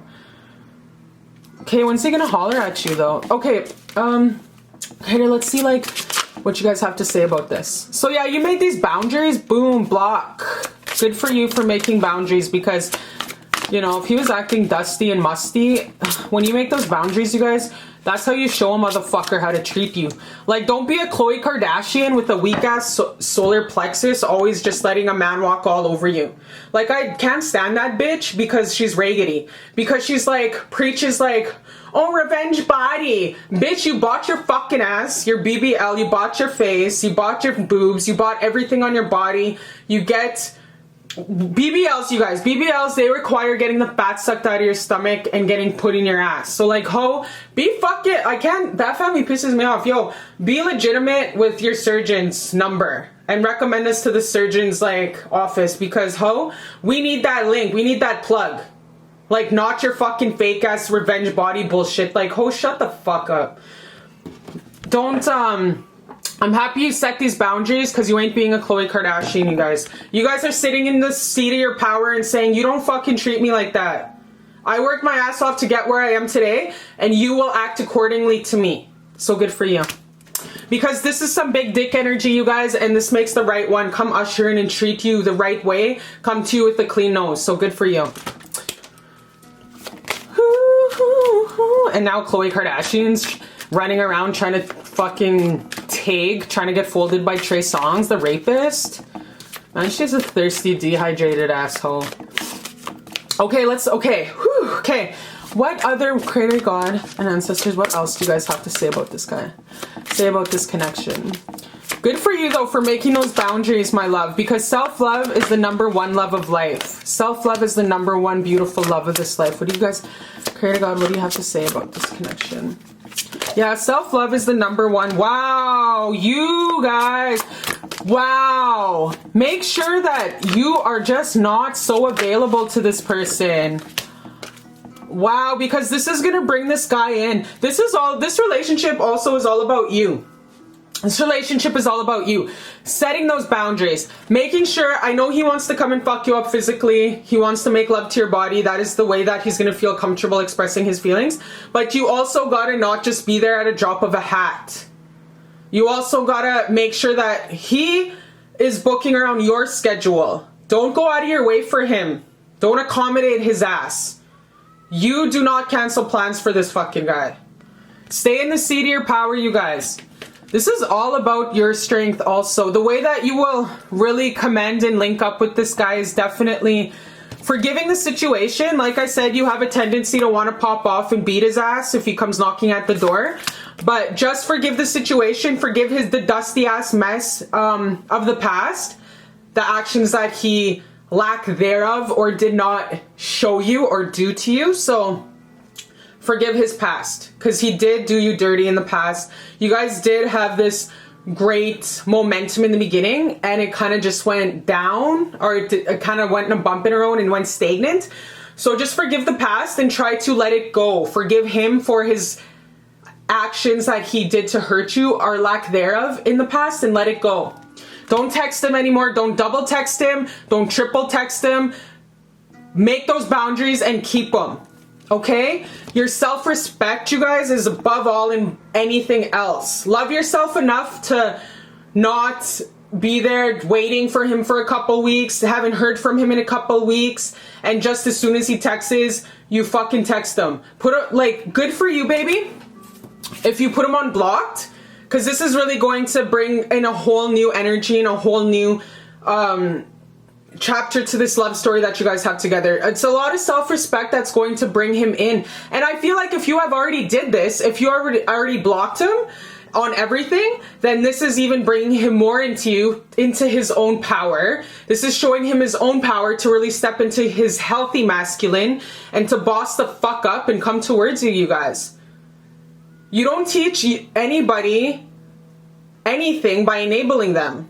So with you choosing your self-respect and blocking him on everything and maybe checking your block messages in like a month or 6 weeks, that really puts a healthy boundary up to be like, I will fucking cut you. Don't think that you're the only man walking this earth that wants to tap this ass. I'm a walking trophy and a walking god. Don't you ever fucking treat me like that. So you doing that and putting up that healthy boundary is really gonna level up him. You're healing him and his toxic masculine, and you're also healing yourself and your self-worthiness. Self-love is the highest healer of the whole entire ethers, you guys. So make sure you're setting those healthy boundaries to really bring him in and make him boss the fuck up and be in his healthy masculine, okay? Your self-respect is really gonna push this forward and heal both you and him. You guys will, with all that self-respect, self-worth that you are going to be pushing, and those healthy boundaries that you are setting, you guys, those healthy boundaries that you are setting are making room for him to heal himself and really sit with treating a beautiful walking goddess like you like shit. So he's really on the timeout. He's really in jail, away from your beautiful love and light, thinking about, damn, I really did her dirty. Damn, I really treated her like a basic ass bitch. Damn, I really fucked up on my walking trophy. She makes me feel incredible, future, and I just went and like took advantage of that. What an idiot. So let him sit on his laurels, because he's gonna come around and he's going to act accordingly, okay? Because you are worth it, my love. I know you might think like, oh my gosh, he's so hot, he's so sexy, like I can't bank another 10. Yeah, you motherfucking can. Yes, you can. This guy isn't the only, there's 4 billion men on this planet, you guys, 3 billion that'd be willing to wine dine 69 your ass. So don't ever fucking doubt yourself and think for 2 seconds that this is the only guy that would love to take you out. And I know you might think, oh, there's no one else like him, or he's so fine. Nah, there's a lot of men that would just love to wine dine and 69 your ass. So don't fucking think for 2 seconds that he's the only one. So what I want you to do is reinforce these healthy boundaries that you made. Don't triple text them. Set those boundaries.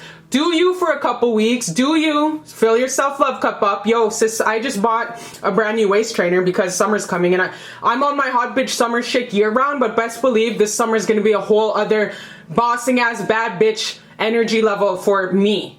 So you too, I'm telling you right now. You also tap into your self-respect boss ass bitch energy. Get a fucking, like, I do waist trainers when I do cardio. And I work hard for my body and my self-love, my mental health, everything, you guys. So just in the meantime, work on yourself, work on your passions, your hobbies, and really keep setting those boundaries with his ass. Keep setting these boundaries with his ass. He knows you got options. Because you have set these boundaries, you guys, it's making him love you more. It's making him love you more. When you make boundaries, it makes the person respect and love you more, you guys. Don't fucking just let him treat you like Khloe Kardashian. You're better than that. You are you. You're a fucking beautiful walking goddess, so act like it. And keep those healthy boundaries with his ass. Keep him on block for a little while and give him that time out that he needs to really think about how the fuck to come towards you. Hi, my beautiful baby. How's it going on this gorgeous, beautiful, God bless day in Mr. Rogers' neighborhood? I'm so happy.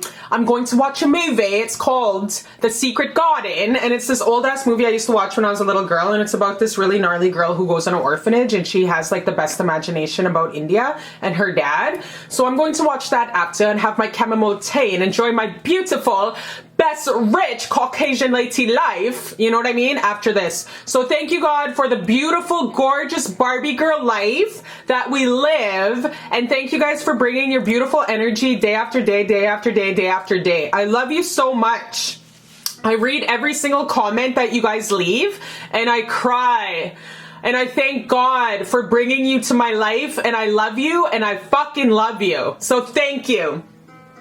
So without further ado, my beautiful baby, this is a channeled love letter from your loved one, your person on your mind. So I have like 20 channeled messages that I meditated on this past weekend in the sunshine. So we will pick from there.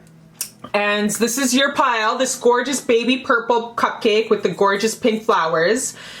This is your pile. Pile number 4. How is your person feeling about you deep down in their heart space that they don't tell Jamal down at the tire shop? They don't tell Terry down at the pawn shop. They don't tell Brenda working in finance. The only motherfucker they tell is the bartender 1 tequila bottle down in Mexico. Okay? Okay? So let's get into it. The real deal, the real nitty gritty heart space about how your person's feeling about you deep down in their heart space today in this precise moment. Okay? So let's get into it. Auntie wants the tea. I also want to be nosy, so I give it to you real, no chase here. Okay, so let's get into it. Okay, so we have that one. Is that just one or what? Oh my, look at you guys. You guys get 2. All right, so let's get into the channeled letter. Let me just take a sip of my chamomile tea. And yes, I fucking slurp, okay? And I'm not changing who the fuck I am for anybody. Slurpity slurpy. Just call me Slurp Snisses. I'm in love with you. I'm in love with you. You got me. Singing songs, catching myself singing cheesy ass songs. Your face pops up in my heart. Late at night. Let me be in your life. I'm possessive over you. I love you. How do I tell you? Wow, you guys, this is giving me some Pride and Prejudice vibes. Not Pride and Prejudice zombie version. Fuck that shit. This is Pride and Prejudice, old school Pride and Prejudice from 1995. Watch that movie. After you're done watching this pick a card, you guys, watch Pride and Prejudice, the old school movie, and I want you to have your bubble bath with your rose petals and your chamomile tea, and I want you to watch Pride and Prejudice, the old version, not the zombie version, because this is the energy that I'm kind of feeling, is a timid, shy energy frequency. Man, you guys got 2 mother effing letters. You're the only pile that got 2, okay? There's a lot to be said in this relationship. A lot to be said. I am used to chaos. If it isn't toxic, it's foreign. It's alien to me to have peace and calm, healthy love. It ain't you. It is me. Love another. And then we have Little Donald, Do Better. So definitely check that song out, you guys. Little Donald, Do Better. Download it, Spotify, and Apple Music. So this guy, wow, this guy is back and forth, you guys.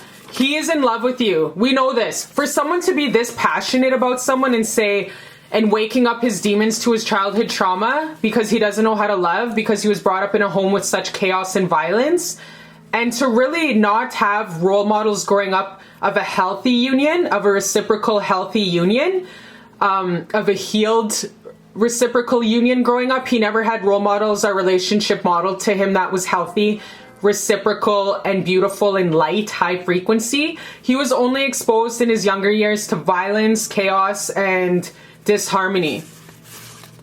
So he's so in love with you with all these beautiful feelings and all this beautiful, robust love, but he doesn't know how to translate it or communicate it into tangible love, into a relationship with you, because loving in like a beautiful mutual way is foreign to him, because he was in such violence growing up. So this is a beautiful awakening of the Kundalini on his part, because it's really waking him up to his shadow aspects. Your love, my baby, your love has woken this person up to healing childhood trauma.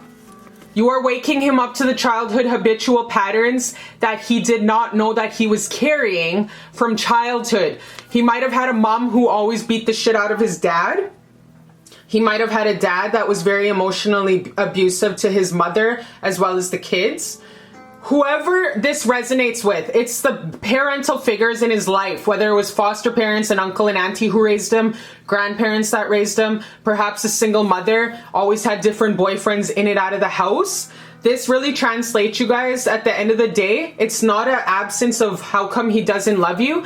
It's a matter of he doesn't know how, because he's only used to dysfunction. And when folks are not healed from their childhood dysfunction, you guys, they create chaos and dysfunction where it is in their life. They purposely do these things by self-sabotage, drinking, addiction, messing up good things, because they have these low self-worth, low self-esteem issues that bubble up and deter through actions. They appear through actions, so they self-sabotage a lot because they have this inner auric field of low self-worth and low self-esteem. And it all stems from childhood traumas, the relationships that were modeled to us as a kid. So this guy's battling demons. Your love is such a bright light. It woke him up to a whole other world, you guys. This is some beautiful, deep healing, tranquil, mature. This is a mature pile. This is a very advanced, mature pile, you guys. Get on birth control. Okay. Get on birth control. This is how he's feeling about you. So yeah, he wants to take you to Pound Town. He wants to take you to Pound Town. He wants you to, you know, see fucking 5 of him all cross-eyed and shit after he takes you to ecstasy without taking ecstasy, okay? Me and you, Disneyland. Let's motherfucking go! This is so cool because 2 of my greatest, most dearest friends just like went to California Disneyland. They don't have kids. They just went fucked around and, you know, went to Disneyland and shit. So yeah, so he wants to be a child with you. He wants to awaken the inner child, and he wants to go to Six Flags. He wants to go to Disneyland. He wants to go to roller coasters. He wants to go and play games. I remember because I've been playing baseball since I was 4 years old, and I remember I went on this day out with some friends, and we were playing all these games. It was kind of like a date night. And I remember like, cause I play ball, so it's really easy for me to like win big things cause I'm good at throwing and aiming. And I won this big fucking SpongeBob in this big ass, like as huge as this table. And the guy that I was dating was like, oh my gosh, can I have it? And I'm like, yeah, sure. So it was so opposite, but yeah, it's so funny. But those are the funnest days, you guys. You will never forget fun shit like that. Cotton candy, sweating, laughing till you pee yourself, going on the roller coaster, your fucking cutlet from your bra just dropping, just flying the fuck out because you're upside down so many times. You know what you mean? When you get off crooked ass boobs and shit because all the stuffing flew out. That's the kind of days he wants to have with you. Then just letting your hair out, kicking off your boots, and really laughing and being in the present moment. This is what he wants, you guys. Wow, very young spirited. I'm getting a lot of Leo energy.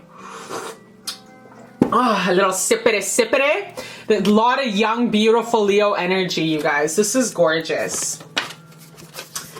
You know, he could be a Leo, sun, moon, rising, north node, a lot of Leo in his 5th placement. Just a very fun, vibrant, spontaneous motherfucker. Sagittarius, you came out of nowhere. Give me time. Oh, you guys. So yeah, while he deals with these childhood traumas bubbling up and he's so in love with you, listening to those songs, cheesing, pleasing, you deserve a healthy love. Look at how much this guy cares for you. He's telling you, honestly, I'm healing. If you need to love another, I love you, so love another. This is how much he cares for you, you guys. This is so gorgeous. Like, I want to keep these letters and I just want to like frame them because this is a mature man. This is a very mature man who's addressing his issues instead of running away from them. Good for him. Good for him. You go, Glen Coco. You go, Glen Coco. So I'm going to flip these and then we'll see what's going on here. Wow. Banga, banga, banga, banga. Whoa. You guys, this is so fucking beautiful. Very advanced, mature pile. Wow. Could this life get any better? Could this life get any better? So you want to work on this. You want to work on this. You are ready. You're ready to like work on this step. Like, I feel like you guys are, most of you, that, you know, you're already kind of in some kind of contact with him. You guys already got the ball rolling. You guys already know how each other feels. In the past, it was very stagnant. I'm gonna have to say this. In the past, it was very stagnant.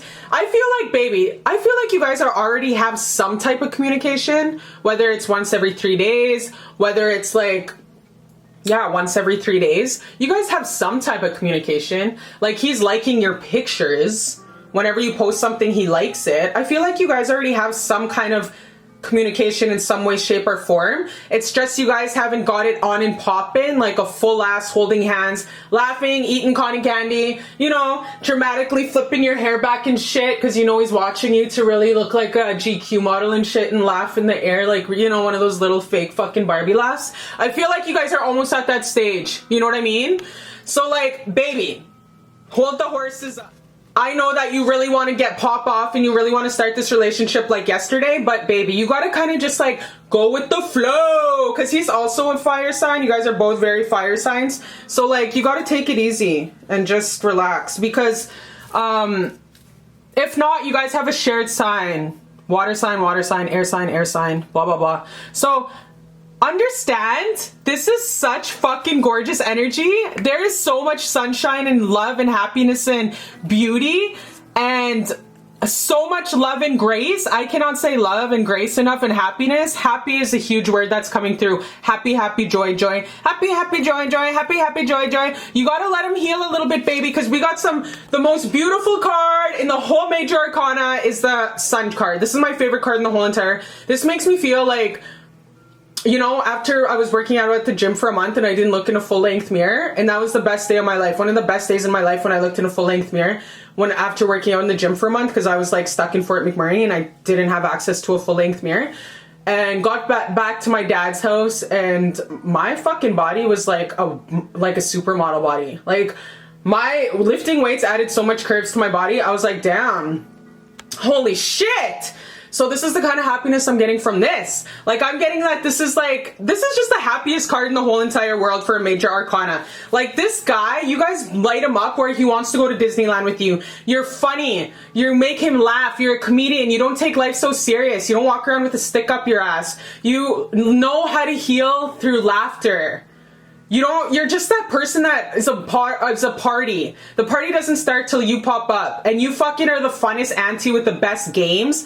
You have all the games like you have to get rare on Etsy and shit. Like, you honestly are that auntie that every kid wants to go camp at your house because you're funny, you're cool, and your nieces copy everything you do. They copy your swag. You're that weirdo, gnarly ass auntie that everyone loves. So never change who you are. You bring the light out in this guy's life, and he wants to really fucking have fun with you. Like, I'm talking, go boating with you, go to lakes with you, just do some crazy ass shit, childhood shit. Like, this is a very fun, beautiful, like, reading, you guys. This guy sees you as having lots of summer days, summer's coming, a lot of time spent together, a lot of laughter. This guy wants fun. He wants just a partner to have fun with. And I feel like you are that person because you're full of readiness. You're ready to start new things in your life and come out of your comfort zone. So just go with the flow, baby. Definitely this guy wants to move forward also. This guy wants forward momentum. This guy's done fucking around and dragging his feet. He wants to heal the childhood traumas of the past that are holding him back. And he wants to learn how to love Lil Wayne. So that's the song that I'm getting for you guys to really channel in YouTube and stuff like that. Is Lil Wayne, How to Love. It's called Lil Wayne, How to Love, and it's on his one CD, his first CD, Lil Wayne, How to Love, or his second CD. Lil Wayne, How to Love. That's the song that I'm getting because this guy wants to know how to love you properly after he wraps up this whole dealing with childhood trauma shit. He really wants to see this love from a higher perspective, and some days it's really hard for him because he is going through his childhood trauma, thinking about like, well, I don't know how to do this. Like, why do I treat her like this? Why am I so hot and cold with her? It's because he's scared and he doesn't know how to love. But this man is a man. He's a very strong man where he actually is taking the elbow grease it takes to heal himself, to heal his childhood, to heal his divine masculine so he can love you the way you deserve. Because he knows that you are the sun, the moon, the stars. And when he looks in your eyes, it's like the universe and God in your eyes, you guys. So he knows that you're worth healing. Wow, this is so powerful, you guys. He wants to be elevated like you. He looks up to you a lot. He sees your maturity. He knows that he has a lot of bossing up and maturing to do. So that's why he's taking the time out, you guys, to really face his demons, his childhood traumas, and to love you the way you deserve. And best believe, my baby, when he listens to The Weeknd on the radio or accidentally listens to a song when he's at work, he thinks of you. He thinks of you on 2 occasions. That's day and night, okay? I know some days it gets hard for you. I know some days you feel like, well, he's not even taking lots of action, or he's not even showing me the reciprocity that I'm showing him. I just want to love him like 10 times a day. Baby, it's gonna happen. Just remain positive and have faith. Remain positive and have faith, and just pray that God helps to heal his heart, because he's going through a lot, so you need to send him a lot of healing, love, and light to his heart.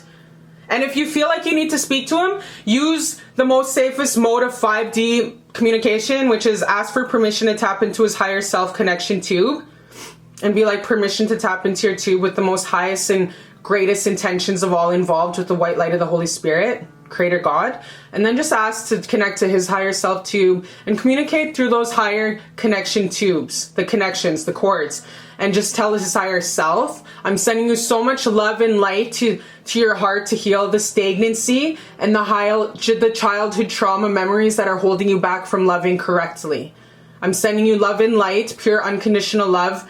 Take your time allotted to heal your childhood traumas. I'm sending you so much love and light on your journey, on healing your childhood trauma memories. And do that. And so it is, and so it is. Amen. And just talk to his higher self with his higher connection cord, and speak to him on that 5D level for now, and send him love and light on healing that childhood trauma from his heart. Because we hold every single bad memory of resentment and sadness and childhood trauma within our heart chakra, you guys, and our root chakra, but mostly our heart chakra. So we need the grayness around our heart chakra from our childhood traumas to break up and leave our bodies, you guys. And we need to let it go to make room for this healthy love that wants to come into your heart. These new energies. So I know sometimes it gets tough waiting for him, but baby, just in the meantime, do you, because this is a very most beautiful, gorgeous fucking reading I've done today. out of all the piles, and this is very promising and so full of love, and you guys do have a potential to be together like forever. Like, this is beautiful, you guys. This is that reminds me of that George Strait song, Carrying Your Love With Me. Oh my gosh, that's another song you guys have to Carrying. It's by George Strait, Uncle George. Of course, you know my country bunkin' ass, you guys. Carrying your love with me, West Virginia down in Tennessee. I'm going where the good Lord sees. Carrying your love with me. George Strait, it's called George Strait, Carrying Your Love With Me. George Strait, Carrying Your Love With Me. And I play guitar, my family plays guitar, we sing, okay? Taking one more sip of my tea here.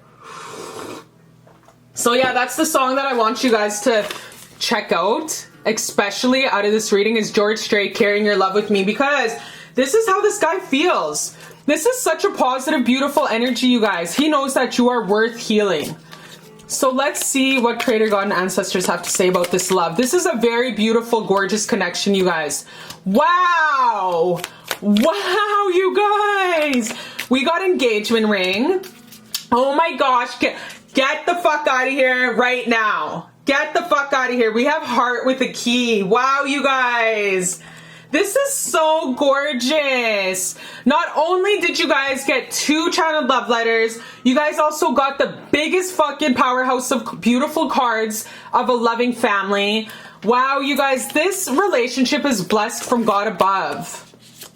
Wow, you guys. Oh. Oh my gosh, you guys are making me smile. He's talking with his boys at poker night. He's talking with his boys at basketball night. He's telling his boys, because they've been like, what you been up to? And he's like, oh, nothing. But he can't stop smiling. And they're like, who you fucking? Who you messing with? And he's keeping you his beautiful secret because he loves you. So yes, you guys are going to move into more smooth waters. You guys are going to love each other more. You guys are going to make progress. He's going to heal from his childhood trauma. You guys are going to wrap up this cycle. The most important thing I'm seeing is you guys are he is going to evolve and wrap up this cycle of this phase of this childhood trauma. We go through many cycles in life that heal a lot of childhood trauma over and over again in our lives. Our lives are like onions, you guys, an onion. We wrap back many layers throughout to the day we die. So this level in his life is childhood trauma and how to love. This is the level he's at. So you guys, he will make it out of this childhood trauma stagnancy of unhealthy relationship chaos, because that's all he's seen in his family home growing up. And he's going to learn how to love you and heal it. This is such big dick energy. This guy is an alpha male who can step up to the plate and face his fucking demons instead of running. Healing is not for the weak. Healing is for the strong. And your person is actually taking the time to wrangle these demons and to face the shadow. And he will heal and he will make it out of this. And you guys will go into more shinier, calming waters together, you guys. Wow. Wow, you guys. He talks about you all the time. He looks at your pictures and he kisses you through your pictures, through the phone. You don't even know, but he looks at your pictures and he kisses you. That song, Kiss Me Through the Phone, Kiss Me Through the Phone. I don't even know who sings that. Chingy? Or is it the other guy? I don't know, but it's called Kiss Me Through the Phone. This guy kisses your pictures at nighttime. He says, that's my baby. He thinks about you all the time, but he's going through a shadow aspect in his life where he's healing his childhood trauma. So what you should do, baby, is just definitely give him the space and time allotted to heal his childhood trauma. Know that he only loves you. And he wants to dick you down, but he's healing really lots right now. He talks about you lots with his brother or his roommate. This relationship is going to ascend to whole new motherfucking levels, okay? He wants to be as healed as you. He does look up to you guys. He does look up to you and he wants to meet you at your level. This is a very mature, beautiful fucking pile. Yo, I love this pile. Like, there is so much potential not tapped into, you guys. This is fucking beautiful. You just have to sometimes just be calm and go with the flow. Because I know you want to start today, but just let him heal. You can't rush somebody's healing. That's an independent process. So wow, you guys, give it time. Just give it time and have faith and do that prayer of love and light to him, okay? Give him space. Give him space. Don't be texting him and shit. Let him reach out to you. So advice in the meantime for my baby, Creator God. Advice in the meantime while her boo thing goes through healing. Because you guys, oh, this is a beautiful union. Look at you, you little rascal. You little rascal. You guys, this is so cute. I love this energy. Okay, so the big thing is, sometimes, because remember I told you sometimes you're like, oh, like, why does anything, you know, like sometimes you get stuck in your habitual pattern where you're like thinking negative about it. Like, why is it taking so long? Why can't he be with me? Just fucking stop thinking so much, because you psych yourself out and then you break your own heart with these fake fucking like things that you make up in your head. So get the hell out of your head and focus on your passions, your self-love. Like, I just bought a waist trainer today, you guys, because I'm getting back into this damn hot bitch summer mode that I always get into every summer. So, like, lock your fucking sons up. I'm just kidding, I'm in a relationship. But honestly, you guys, fuck, like, seriously, just love yourself and get on your How Stella Got Her Groove Back in the meantime. This guy's gonna come back in due time. Do you? Go learn how to do eyelash extensions, make a hot side hustle, do your passion project, focus on your business. Work out 5 days a week. I do. So I can practice what the fuck I preach. Well, actually, on average, I'm not gonna lie, like 4 times a week, but sometimes 5 days a week. So yeah, you guys, just get into your damn groove. Love yourself more, because you tend to sit there and psych yourself out, and then you hurt your own feelings. So stop it. Stop it! Find ways, you guys, to definitely embrace that this beautiful change is going to pass. You guys are going through like this slight transition in both your lives, so respect it, because this has beautiful potential to get married and go into the next life together, okay? So settle down. Settle down. Beautiful positive energy. Make sure you're surrounding yourself with beautiful thoughts, beautiful situations, beautiful people, beautiful energies, and just love yourself. You know, the number one rule of life, you guys, like I always say, is the number one rule, law of the land that you have from the day you open your eyes, is to check yourself before you wreck yourself. Watch your fucking thoughts. If you have to force yourself to get up and go for a run as soon as you wake up to get those endorphins, do it. But it's your only job in this world is to control your mind. Control your thoughts. Because your thoughts will, honestly, it's the law of your body. Your thoughts will determine how high and happy you are or how low and fuck my life you are. So the number one job in your life is to maintain your beautiful high frequency thoughts. Check yourself before you wreck yourself. Do things to hold yourself accountable for your fucking happiness. And like I keep saying throughout this reading, have faith, because he's healing and he's going to come back and you guys are going to have this beautiful Disneyland, Six Flags, fun, laughter, flying kites in the country, beautiful love, okay? So have faith and just take a step back, sit in your power and love yourself. No more texting or anything like that. And like, damn, like I just said, watch your fucking thoughts, watch your thoughts. Your number one job in this life is, as soon as you open your eyes, is to start thinking positive and wrangle it the fuck in. We determine if we have a beautiful, happy life, or we determine if we have a stagnancy, F my life. It's your job to repeatedly throughout the day check yourself. That's the only control you have in this life. It's not another person, your children, your job. It's yourself. Okay? So, my beautiful baby, this is the love of a lifetime. This is the most beautiful reading I've done all day. So gorgeous and so promising. Let this guy just heal, because he's deeply in love with you. You're the love of his life. Let him heal and address the situations from his childhood trauma right now that he's going through, because he's going to come back and you guys will have these beautiful new beginnings full of love and light and laughter. And in the meantime, do you, and just let him reach out when he feels comfortable, okay? Because this is a promising, beautiful love affair that will go the distance. Just have faith, love yourself, and laugh in the meantime, okay, my baby? I love you so much, and I'll see you next time on Beautiful Love Tarot.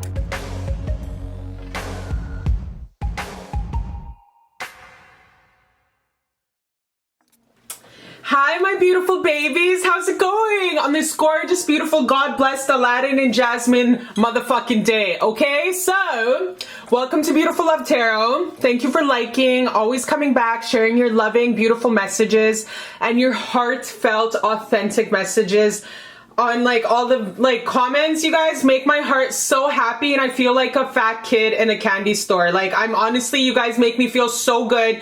You guys make me feel like an old lady on Carnation Street shopping in the motherfucking thrift store. You guys make me feel like a grandma going out for Sunday motherfucking garage sales. Okay, you guys, I love you guys. Thank you.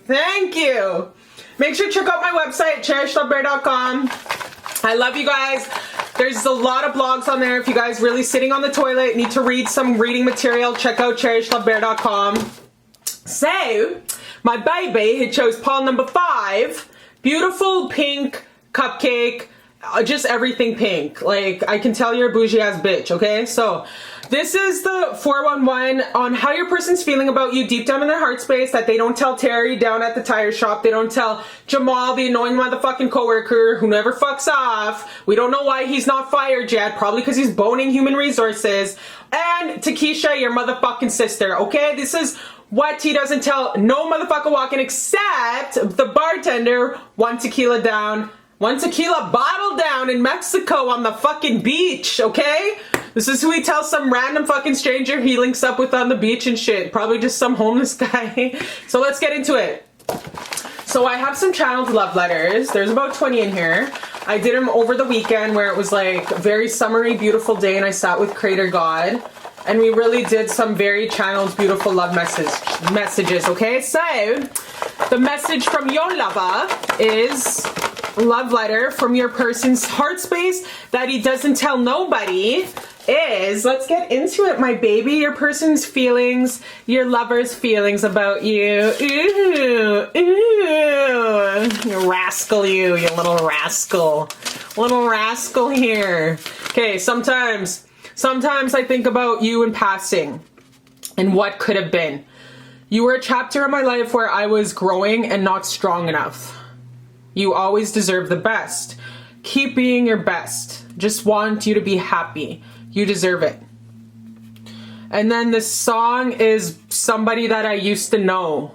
Oh my gosh, you guys, that was like a banger. That was a one-hit wonder back in the day.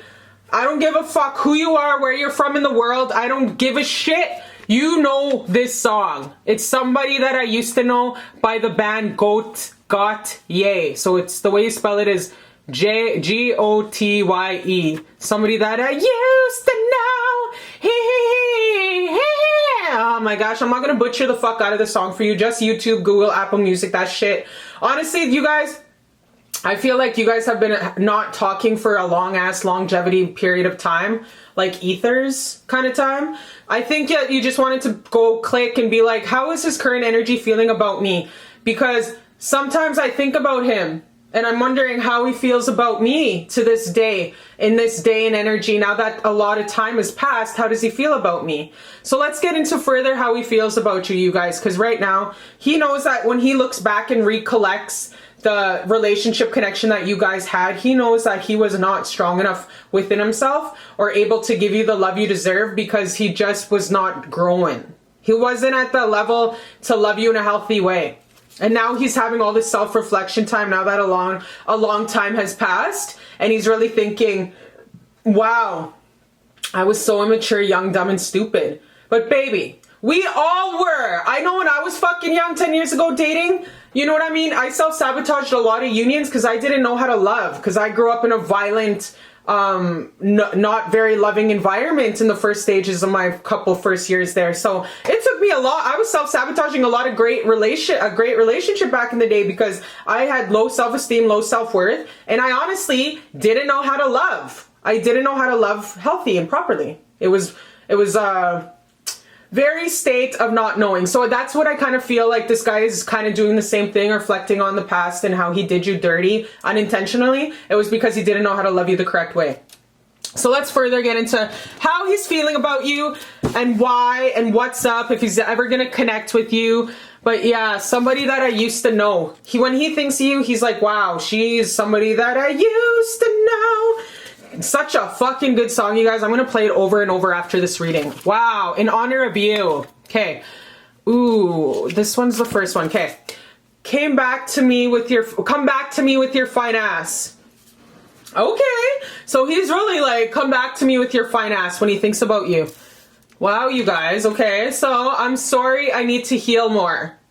So when he thinks about you, he's like, wow, I still have a lot of healing journey to go. Wow.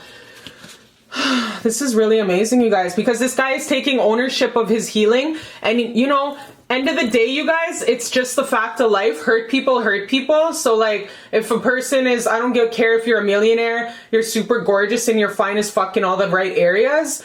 You look great on paper. You know what I mean? Trust and believe. I have dated some handsome stallions in my day and age that were millionaires and that were very successful businessmen, athletes, like, and I didn't date intentionally to know what they were making. They would gravitate towards me in the gym, when I was playing sports, no makeup in my sweats, and they would gravitate towards my ass. I don't even know who the fuck they are, how much money they made. That is just what's up. Not to brag, this is just facts. These are fucking facts of my life.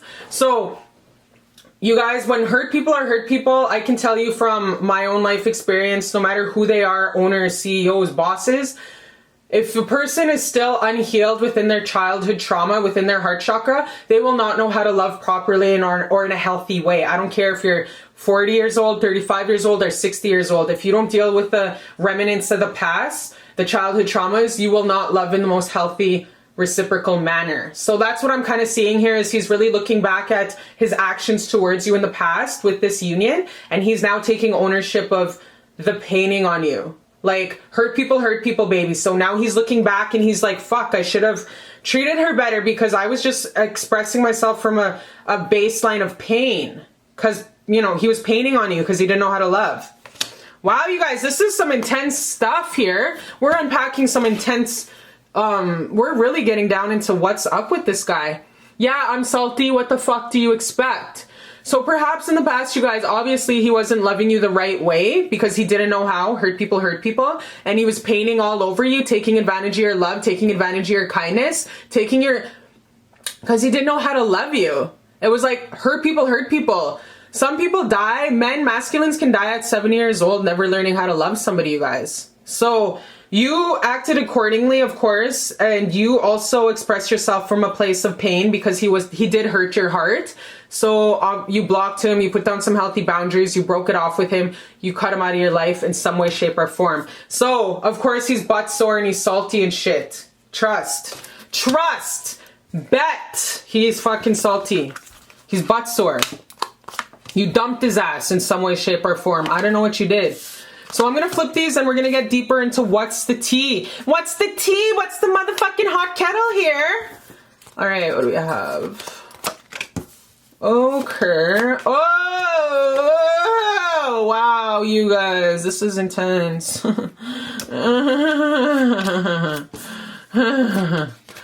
So, yeah, so in the past, yeah, in the current energy, y'all are fighting. There's some ruckus. There's some, the boys in the bread, the boys in the sports car. So yeah, so there's like some meet me outside, how about that? That's the kind of energy I'm getting in the current energy with you. Meet me outside, how about that? Meet me outside, how about that? That's the kind of energy I'm getting from you. That ugly little girl who was on Dr. Phil back in the day. Yeah, that's the kind of energy I'm getting from you. Like that kind of like, meet me outside, how about that? You know what I mean? Because I feel like you're in this energy state of fight. Like, excuse me, itching my skin. I have eczema, bad eczema. I mean, I don't, because our words are magic. So no, I don't. Have a perfect skin. But yeah, so the energy that I'm getting from you is you are in this state of confliction when you think about him. It's like you're still up in arms when it comes to him because you have your guard up because he hurt you. He hurt you. He did you dirty in the past. So you have your guard up, rightfully so. So you know that you have a lot of options in this world. Like you have, you know, kissed some men since him. I feel like you've already dibbled around in the dating scene since this guy that you initially tapped on this picket card for, but I feel like your heart still thinks wonders about him. You know the song that I've been getting that keeps coming into my head since I started this reading is Do You by Neo. That is the current energy you're in. You're like Do You by Neo. This is how you feel. This is a good song, you guys. I really highly encourage you to check it out on Apple Music and Spotify. Do You by Neo. I feel this is how you feel about him. Like you are in this energy where you know that you have a lot of men that you can date, and before you actually start getting yourself back out there, start brushing your hair, whitening your teeth, working out, and start getting yourself back in the dating pool, I feel like you wonder about him. Like, what if we can actually make it work again? Like, what if I can throw him another bone? What if I can give him another chance to love me right? I feel like you're ready to get out in the world, but you're holding yourself back because you wonder about him. That Do You song. Okay? So when he thinks about your union, my baby, he really feels like he really messed up on a trophy wife. He feels like he messed up on like a Sierra of the world. And we all know Sierra's the real babe. Like, she's fucking fine as fuck. She's the whole package. She's perfect. You're the Sierra of his life, okay? You're the Princess Diana of his life. You're on that boss-ass bitch energy, okay? The only thing Sierra ever got done for plastic surgery was her nose. But, like, you're on that Princess Diana, like hardcore top of the mountain. You're on that Sierra hardcore top of the mountain. And he knows now that he looked back and he had enough time to reflect, he's now like, damn, I really fucked up on such a beautiful and graceful walking queen. What the fuck was I thinking? Kind of thing. So it's like really hitting him hard. You know what I mean? So he feels like the karma hasn't been done. It hasn't been played. There's been no resurrection for like a new beginning because he can't reach out to you because you totally set him straight. Like, you put the smackdown on the smackdown. Like Tiger Woods' wife. When Tiger Woods chased Tiger Woods out of the fucking property in the gated community and smashed the fuck out of his US SUV with the golf clubs, remember that? Because she found like all those messages from all these white chicks with blonde hair and blue eyes. So I never stood a chance with being a mistress for Tiger Woods because that motherfucker likes Caucasian women with blonde hair and blue eyes. So I never stood a chance with that guy. Anyways, so like honestly, you guys, this guy couldn't pop off the karma. This guy couldn't get it on and popping with you. And he feels like there's no way to go back with you because I feel like you set up these walls and these guards up. But you still wonder about him. You're like, fuck, like I wonder how he's doing with this fine ass, like wearing sweats in the summertime fine ass body. You know what I mean? I feel like you wonder about him sometimes. So I feel like he thinks that it's done. Like done. Like I feel like he feels like it's done. Like the damage is done. So I guess you believe in. You remember that song by Timbaland and Justin Timberlake? It's called Justin Timberlake. It's called Cry Me a River, Cry Me a River. So that's like the song that I'm getting for how he feels about the future with you. Like it's kind of like he's crying a river. And he doesn't know how to ever go back to you because like there's so much damage that's been done. It's time for him to move the fuck on and leave you in the past. And I feel like you feel like the damage has been done and it's done. Rest in peace. See you in the afterlife. That's what I'm getting from this, you guys. Like, so I feel like you know deep down in your heart that there's no way that he can come forward with a gift of love. I feel like you already know that it's closed. It's done. It's rest in peace. Move the fuck on time. I feel like you just are ready to get out there and start dating again. Get your Angela Bassett on. Get your Tina Turner. Simply the best energy on and start getting your fine ass back out there and dating. But sometimes I feel like you wonder, how does he feel about me? I wonder if we would ever have a chance again. But baby, I feel like this is a closed chapter in the book of your life and you took the lessons that you needed and you really stood up for yourself. But sometimes this guy cares for you a lot and he thinks about how he fucked up on such a winning prize Kentucky Derby horse. And yes, I said that because animals I feel are higher regard than us. So like, yeah, baby, like honestly, he thinks about that and he's like, there's no standing chance in life. I just want to meet up with her one day in Walmart or in Target or at the gas station. You know what I mean? Like fucking gas prices, you guys, but you know, like honestly, he thinks he's gonna bump into you somewhere out there in the world and one day you guys can just have a resolution of like, consensual, hi, how's it going? kind of thing and move on with each other's lives and forgive each other and move on. You know, he feels like he doesn't want to ever link up and accidentally run into you at the club or at the grocery store and you pop off and like hate him. He just wants to forgive this whole mess and just one day meet up and just nod at each other and understand that there's a mutual understanding that you guys came in a time in your lives where you guys change each other's lives forever. You guys definitely met and your life was both never the same ever since meeting, because love in a relationship, loving partner is the number one thing that changes your whole frequency and transforms your whole life. Is the biggest transformations we have, you guys, is meeting love partners and the relationship we have with our parents. So you guys, this guy plans, you know, next time he sees you at a random ass grocery store or gas station, that he will just nod at you and be like, I'm sorry, kind of like, I'm sorry, let's, you know what I mean? So this guy if he ever meets up with you, he doesn't want you to be salty, slash his tires, be mean to him. He just wants to acknowledge, I'm sorry that I hurt you. I'm sorry that I hurt you. I don't want to fight anymore. I don't want to fight anymore, kind of thing, you know? But he really hopes that one day you can forgive him. One day I hope you forgive me. One day I hope you forgive me. So let's see what else. Like, I want to know, like, what else Creator, God, and Ancestors have to say about this relationship, because I'm actually very curious. Like, I'm very curious about what else they have to say about this relationship.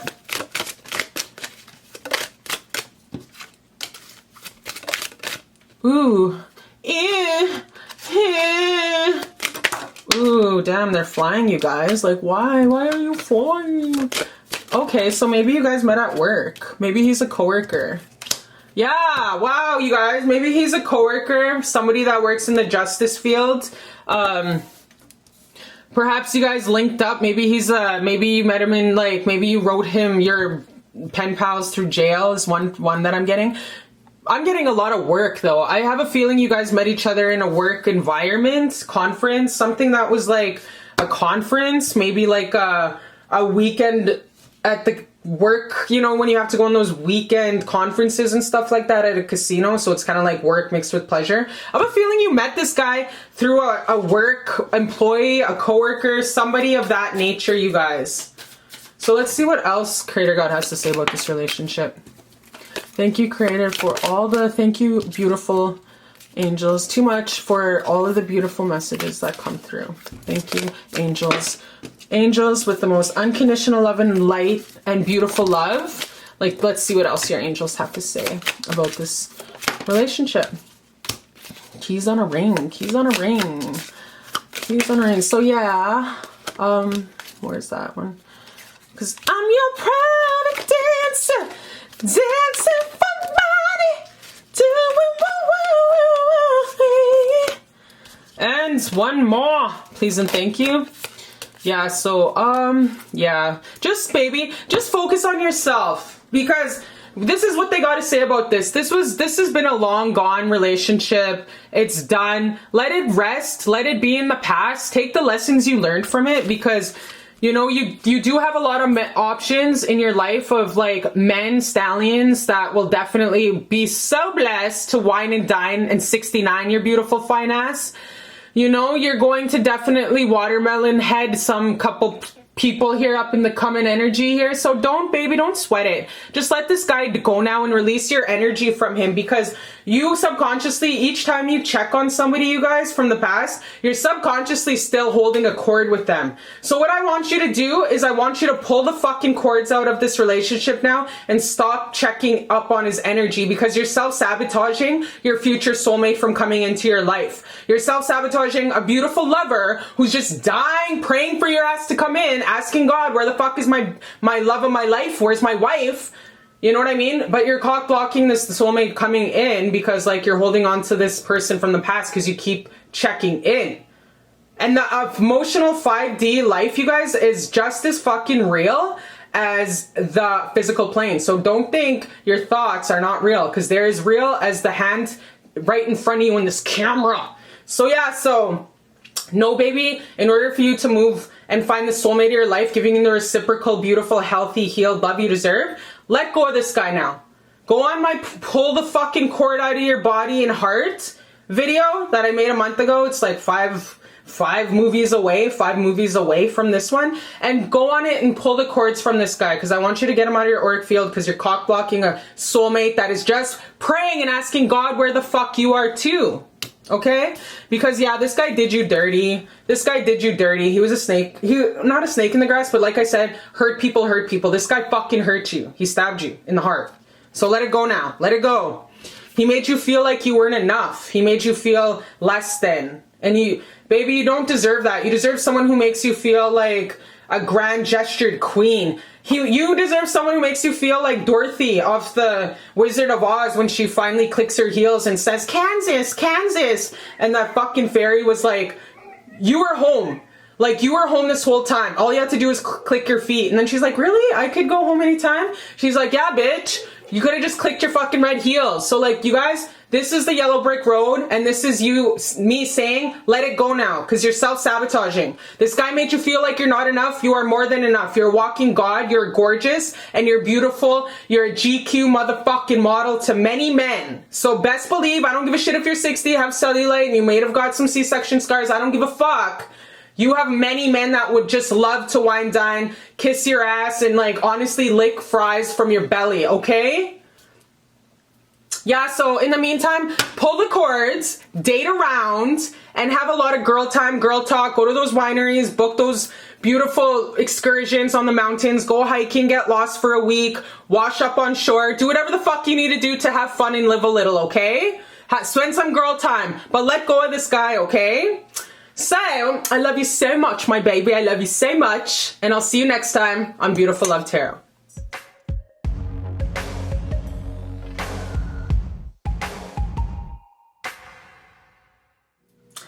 Hi, my most dearest, beautiful baby. Out of all the piles, you're my favorite, because I am that mother who chooses a favorite, even though she low-key says, you're all my favorites. You're my favorite, okay?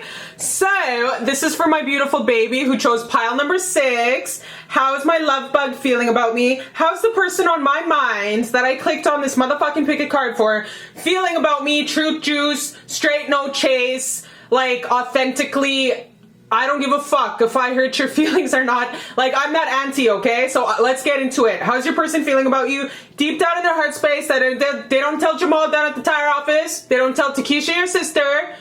They don't tell Sarah, working in human resources, the nosy bitch who always has her motherfucking dirty ass hands in everyone's business. The only motherfucker they tell is the bartender 1 tequila bottle down in Mexico, okay? So, without further ado, my baby, let's get into it. How's your person feeling about you deep down the heart space? Let's get into it. Man, you know what? I wish I can do an Arnold Schwarzenegger one, but I don't know how. I suck at voices. But anyway, so this is your pile. My beautiful love who chose this gorgeous pink or yellow drilling cupcake with the dots of purple on it. I assume is chocolate. Chocolate, okay? Oh, guess what we have today? I totally forgot. Is your love letter, channeled love letter. So all this weekend, my baby love, I actually took the time to channel some love letters between me, God, and Divine, and you. So this is our choosing this pile. So let's get into how the love letter of how he's really truly feeling about you deep down in his heart space that he doesn't tell nobody, okay? Also, make sure to check out my website, cherishlbear.com. cherishlbear.com. If you're sitting on the toilet and you're having like a 1-hour constipation ceremony, releasing the demons, and you need something to read, relaxing, to help you release the demons, go on cherishlbear.com while you're sitting there and check out my blogs. Read them, okay? They'll heal you while you release the demons. Okay, let's just pick one here. Come on, fuck. Okay, here we go. Here we go. Let's get into it. I'm so nosy. I really enjoy this. I really want to know what he's feeling about you. I know you're my soulmate. I never felt like this before. Someone before. You drive me crazy. I'm flaky because I am scared of how much power you have over me. Oh my gosh, and this song that's channeled that you hoes got a fucking Spotify, Apple Music, YouTube Music. How he feels about your beautiful fine ass is Fantasy by Mariah Carey. Sweet, sweet fantasy, baby. I can't sing worth shit because I was singing all damn day. But honestly, you guys, check out Fantasy by Mariah Carey because you guys are the walking, beautiful imagination wife that he's always dreamt of since he was a 4-, 5-year-old, 6-year-old, 12-year-old, balls dropping, like, poster wife that he always envisioned. Like, you guys drive this guy crazy in all the most hormonal, beautiful ways. Also, another song I'm getting is Baby, I'm so into you. You got that something. What can I do? Who sings that? Hey, hey, spin me around. I think it's Britney Spears.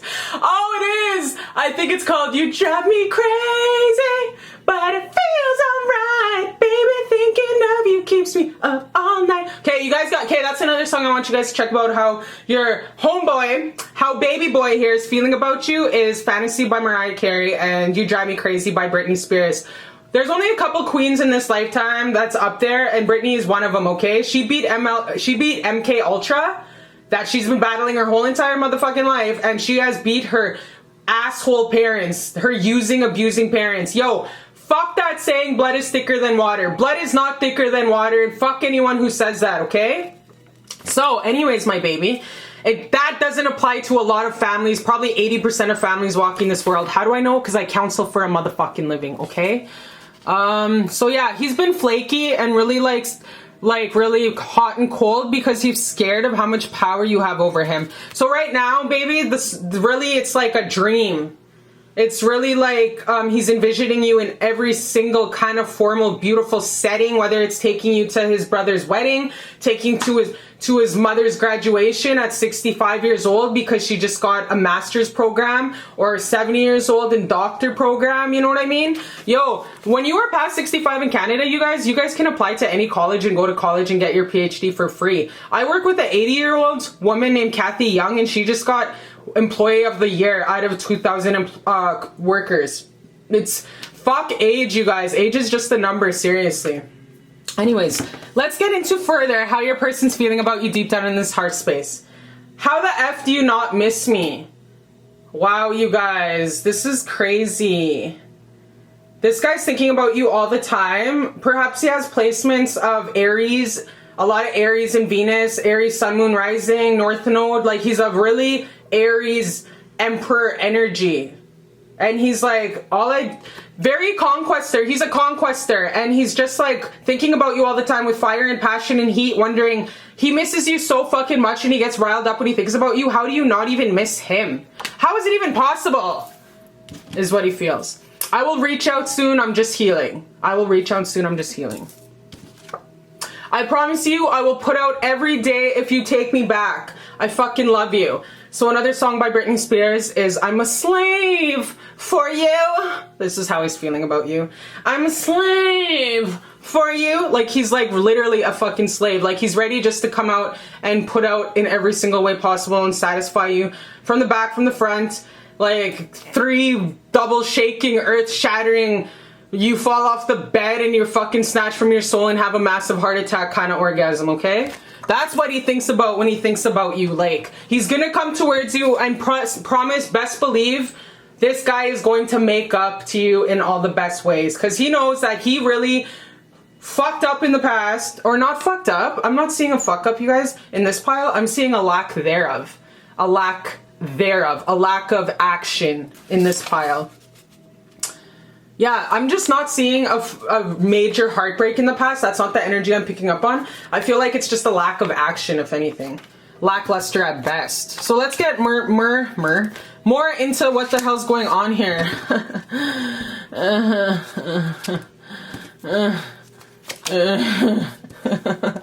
Fuck, man, I'm so like, gotta go for a jog after this. Wow! Okay, wow, you guys, this is crazy. Damn, Britney Spears has to shake me off my groundedness. Damn. Okay, so I kind of feel like you're kind of like off the kilter with this. Like, in the beginning of their relationship, you guys, like I said, it wasn't like a very hardcore deception, shady ass, you know, cheating on you with 6 different multiple women, gave you herpes kind of did you dirty. I feel like it was kind of more like just the imbalance of a lack there of action. It was like you were like making the plans to like, okay, well, let's go play tennis on this Tuesday. Or let's go to this beautiful show on Broadway on Wednesday. Or let's go for this walk by the river on Thursday at 7 p.m. I feel like you were doing all the planning and shit, and he was just kind of like hemming and hawing and taking his sweet ass fucking time. You know what I mean? And you're just like, put yourself out there a lot for him, and he was just taking a lack of action. That's all I'm seeing with the whole deception as far as this pile goes. Like, seriously, wasn't anything like life-shattering, you know, like F you kind of thing. It was just like a lack of action on his part. And I'm seeing like you kind of took yourself, you kind of pulled back on your energy. Look at this boss ass bitch, baby. If no one has told you how powerful and how beautiful you are today and how gorgeous you are, I don't give a shit if you're wearing your big ass Fruit of the Loom panties that go up to your belly button that have 2 holes in the back. I don't care if you're like wearing that bra that you've had for 4 years that has some holes in the liner. I don't give a shit. I don't care. You are so gorgeous and so powerful sitting there as you are. All you gotta do is floss your teeth, brush them, and then it's all good. Get the fuck out of bed and go for a walk. Seriously, because you are so gorgeous and so beautiful. You gotta share this beautiful strength and this lion energy. You have this walking god energy. It's a lion energy. You see this staff, this stick? You don't fuck around. Like, you don't mess around. You use your words because you are good with your words. You can use your words to spar and you don't have to lay pause on. But best believe, if you have to lay the pause, you will serve and dish accordingly. So you are very strong and beautiful, and he knows that. Holy man, I really poked the wrong bear. Like, I really poked the wrong bear. She's so strong. I'm really fucking with a 10 and a divine counterpart. So he does see you as a divine counterpart and as a very crucial element in his life. Someone who's a game changer of his whole entire life from here on out. Because he knows that you're a boss, powerhouse, compatible ass bitch. Game over, bar none. No one compares to you. So if no one's told you that lately, then I just did. So walk accordingly today. Like I said, I don't give a fuck if you have a bunch of holes in your underwear and shit and it's just holding by a thread. I don't give a shit. You're fine as fuck and you're powerful. Remember who you are, Simba. Okay? So baby, the power is in your hands right now. So just make your manifestations clear. Make sure that you're very keeping clean thoughts. The most important thing from the day we wake up in the morning to the time that we lay our head down at night is to just always, over and over again, check ourselves on our thoughts. Always mentally check in. The number 1 law of life, you guys, is to train your thoughts to work for you, not against you. You are the creator and the co-creator of your life, and I don't give a fuck what any of these old bitter bitches say about, oh, new age, fuck you. Fuck you, it's not new age. My people have been knowing this since the beginning of time. It's my spirituality and my tradition is not a gimmick. It's not a fucking gimmick, so give credit where it's due. My Native American spirituality has been here since time immemorial, so suck my dick to any bitch who says, in this new age, fuck you. Okay, I digress. We do have multiple timelines, multiple choices in this soul contract life that we've made. So you do have this beautiful opportunity of commencing and creating this beautiful love story with this person, you guys. It's just you have to keep your thoughts full of high frequency love, light, possibility. Don't look at the limitations. Look at how everything can go smoothly and run accordingly to you. Don't think of what can go wrong. Think of everything that can go right. And in advance, thank you, God, for this beautiful love. Thank you, God, for this beautiful opportunity of a deep, beautiful love. Thank you, God, for this deep, meaningful connection. Thank you for this 50-50 relationship. Thank you for this beautiful reciprocation in another human being. Like, thank God for what you want in advance. This is how you make your manifestations of this opportunity of love to manifest more beautiful into the beautiful rose that it is. Okay? So keep your thoughts high and clean and clear, and check yourself if you find yourself lacking, okay? Free will choice is really at play here, you guys. Free will choice is really at play. So just recognize that don't think pessimistic, because I have some feelings you have some pessimistic when it comes to this relationship. Thoughts like, oh, he's never going to come forward. He's never going to come forward. Huffing and puffing, you know, really like stop. Like fucking stop thinking about that. And really get into the seat of your power and be like this bitch. She's sitting in the seat of her power, all solid as fuck. Do this. Channel this picture. Screenshot this picture and remember who the fuck you are. You come from 25,000 ancestors. You are the chosen one that came to heal 7 generations past of trauma. Don't belittle yourself and second guess how fucking powerful you are. So this is a free will choice, totally. Totes my goats. So make sure that you just think clean thoughts of positivity. And I also want you to up your ante here. And I want you to say, it don't matter if he comes towards me. It don't matter if he doesn't. What matters is I'm a fine ass, hot ass bitch, no matter what. And any man, any fucking man walking this planet Earth would be blessed to come home to me. Because I got him made like that. So that's the seat of the power I want you to be sitting in. Happy as already is. Because baby, look at how positive these cards are. I'm gonna tell you what. This guy is thinking very optimistic about this relationship. It's you. It's you that has to chill out and start thinking more positive. I feel like you're just psyching yourself out, thinking too much in your fucking head, and you're psyching yourself out and your negative thoughts are manifesting into your reality. Stop putting yourself upside down. Stop self-sabotaging yourself and think positive. Think of the cup full, not fucking half full. Not half full or half empty. You know that saying? Think of the cup half full. You know, because a person will observe a cup, it'll be half full. Other like negative Nancy's will be like, oh, it's half empty. Fuck those people. Don't hang out with them either. They always find a way to see negative in the world. This is a beautiful opportunity of love, you guys. This guy sees you as a gorgeous, beautiful addition to his already A-star motherfucking Olympic hockey team, okay? This guy sees you as the last player, the Ovechkin of the NHL, the LeBron of the NBA, the Spider Anderson Silva of the MMA world, the Amanda Nunes of the MMA world. This guy sees you as the creme de la creme.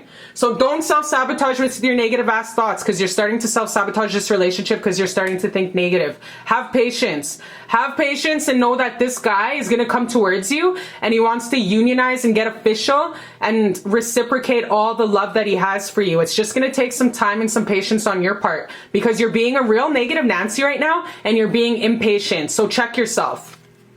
Check yourself, because you have this beautiful opportunity of love, you guys, but it's like you're just like self-sabotaging with your negative thoughts. So settle the fuck down and have faith in love and patience. Love is patient, love is kind. That truly is a thing, you guys. I know you're my soulmate. I never felt like this for someone before.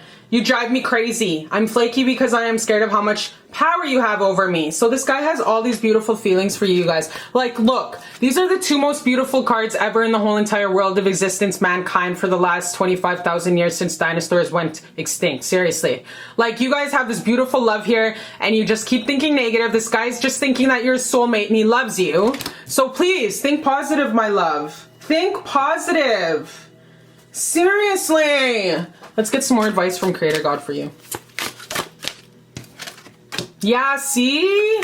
This guy just wants to like come forward and give you love. Don't fuck it up with your negative thoughts and stuff like that. Jeez. Just think positive. And in the meantime, just keep busy and keep busy.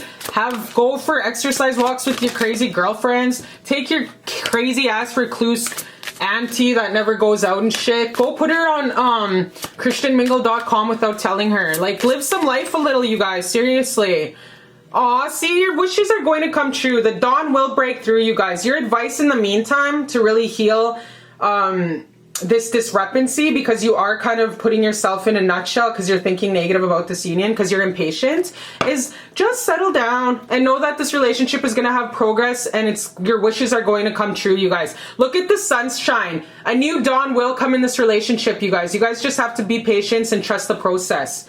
Be patient and trust the process, you guys. Hang out with your friends. Make fires. Even if they're illegal in your city, still make a fucking fire in the backyard. As long as it's like a foot from the grass and shit. Like, go camping. Get crazy with your friends. Go on spontaneous random trips. Get dizzy. Jump in the ocean at night. Go skinny dipping. You guys, honestly, go for exercise. Make a move, you guys. Go dancing. Sign up for a salsa class. If you've never done a spin class or a yoga class, sign up for this shit. Go on Facebook community and start doing new shit to live your motherfucking life. So you get out of this negative mindset. Because this is a beautiful relationship worth waiting for. But my love, I feel like you're just sitting there thinking negative all the damn time. Get off your fucking ass and start doing something. Sounding like Kim Kardashian. Sounding like that's Kim Kardashian. It seems like people don't want to work nowadays. Get off your motherfucking... Shut the fuck up. Oh my god. That, you know, it's cringy, because if it was coming from someone who was actually self-made, not someone who was already born into like a $30 million family, I would have had respect. Like, for example, for a self-made person like Amanda Nunes or like Anderson Silva. But if it comes to some bitch that came from like a family of like $40 million already saying, work your ass off. Like, you know how bad I just wanted to fucking knock her out? Like, just one swift knock to the jaw and knock her on her ass? Many. And it would have been worth the charge. And then like I would have like got so much money from it, because like I was just doing what everyone was thinking. You know what I mean? So yeah, so settle down, my love. I love you so much, and I just want you to be busy in the meantime. Quit thinking too much, because you're overdoing it. This guy's gonna come towards you. Let's see the future of this relationship. Let's see the future of this relationship, because I want to know. Let's see the future of this relationship. Creator, God, and ancestors, I love you so much. Thank you for all the messages that come through. So my baby, if she sits in her power, takes advice, goes signs up for these random classes and lives her life happy, fills herself up with so much self-love, goes horseback riding learns how to plant gardens, becomes the beautiful plant lady, does so much self-love in the meantime while she just does her happiness and fills her cup up, takes the advice, how is this relationship going to go moving forward? Creator, God, and ancestors. My baby's gonna sit in her power. How's this relationship gonna go moving forward? Oh, you guys, we got the best card for the Minor Arcana. You guys, look at this card too that just flew out. Oh, you guys. This is so beautiful. Oh, we got the wedding card and celebrate. It's a holiday. So you guys are going to get married. All your cousins that are, you know, from like 5 states away, your random cousin who lives in another country all the time, and your auntie who lives in isolation because she's scared of germs. They're all going to come out and celebrate your guys' wedding. Everybody. Like, I'm talking everybody. You know that one fucking like uncle who's like super high at every single like cookout and shit, and he just like is always like trying to like peer pressure the younger kids to like smoke weed. You know, we all have that raggedy ass uncle. You're gonna have him. You're gonna invite him to your wedding also. Because you guys, baby, look it. You're gonna get married. You guys are gonna have some kids. You guys are gonna be so healed that you don't care about what raggedy, dusty ass family members come to your wedding. And you don't come and people just show up for like the food. Like, you just are gonna be so in love with each other. You're gonna be like so over generous because you guys are so in love. So baby, this is really telling you, just sit in the seat of your power. You're gonna come around. You're gonna get back to your boss ass bitch. Stop letting people giving your power away. You're gonna get into this place of knowing your power, holding your power, and sitting in the seat of your power, and having self-love and self-happiness so much that this is what's really gonna bring in this beautiful big dick man, okay? And you guys are gonna get married. Aww. You guys are gonna get so fucking married up.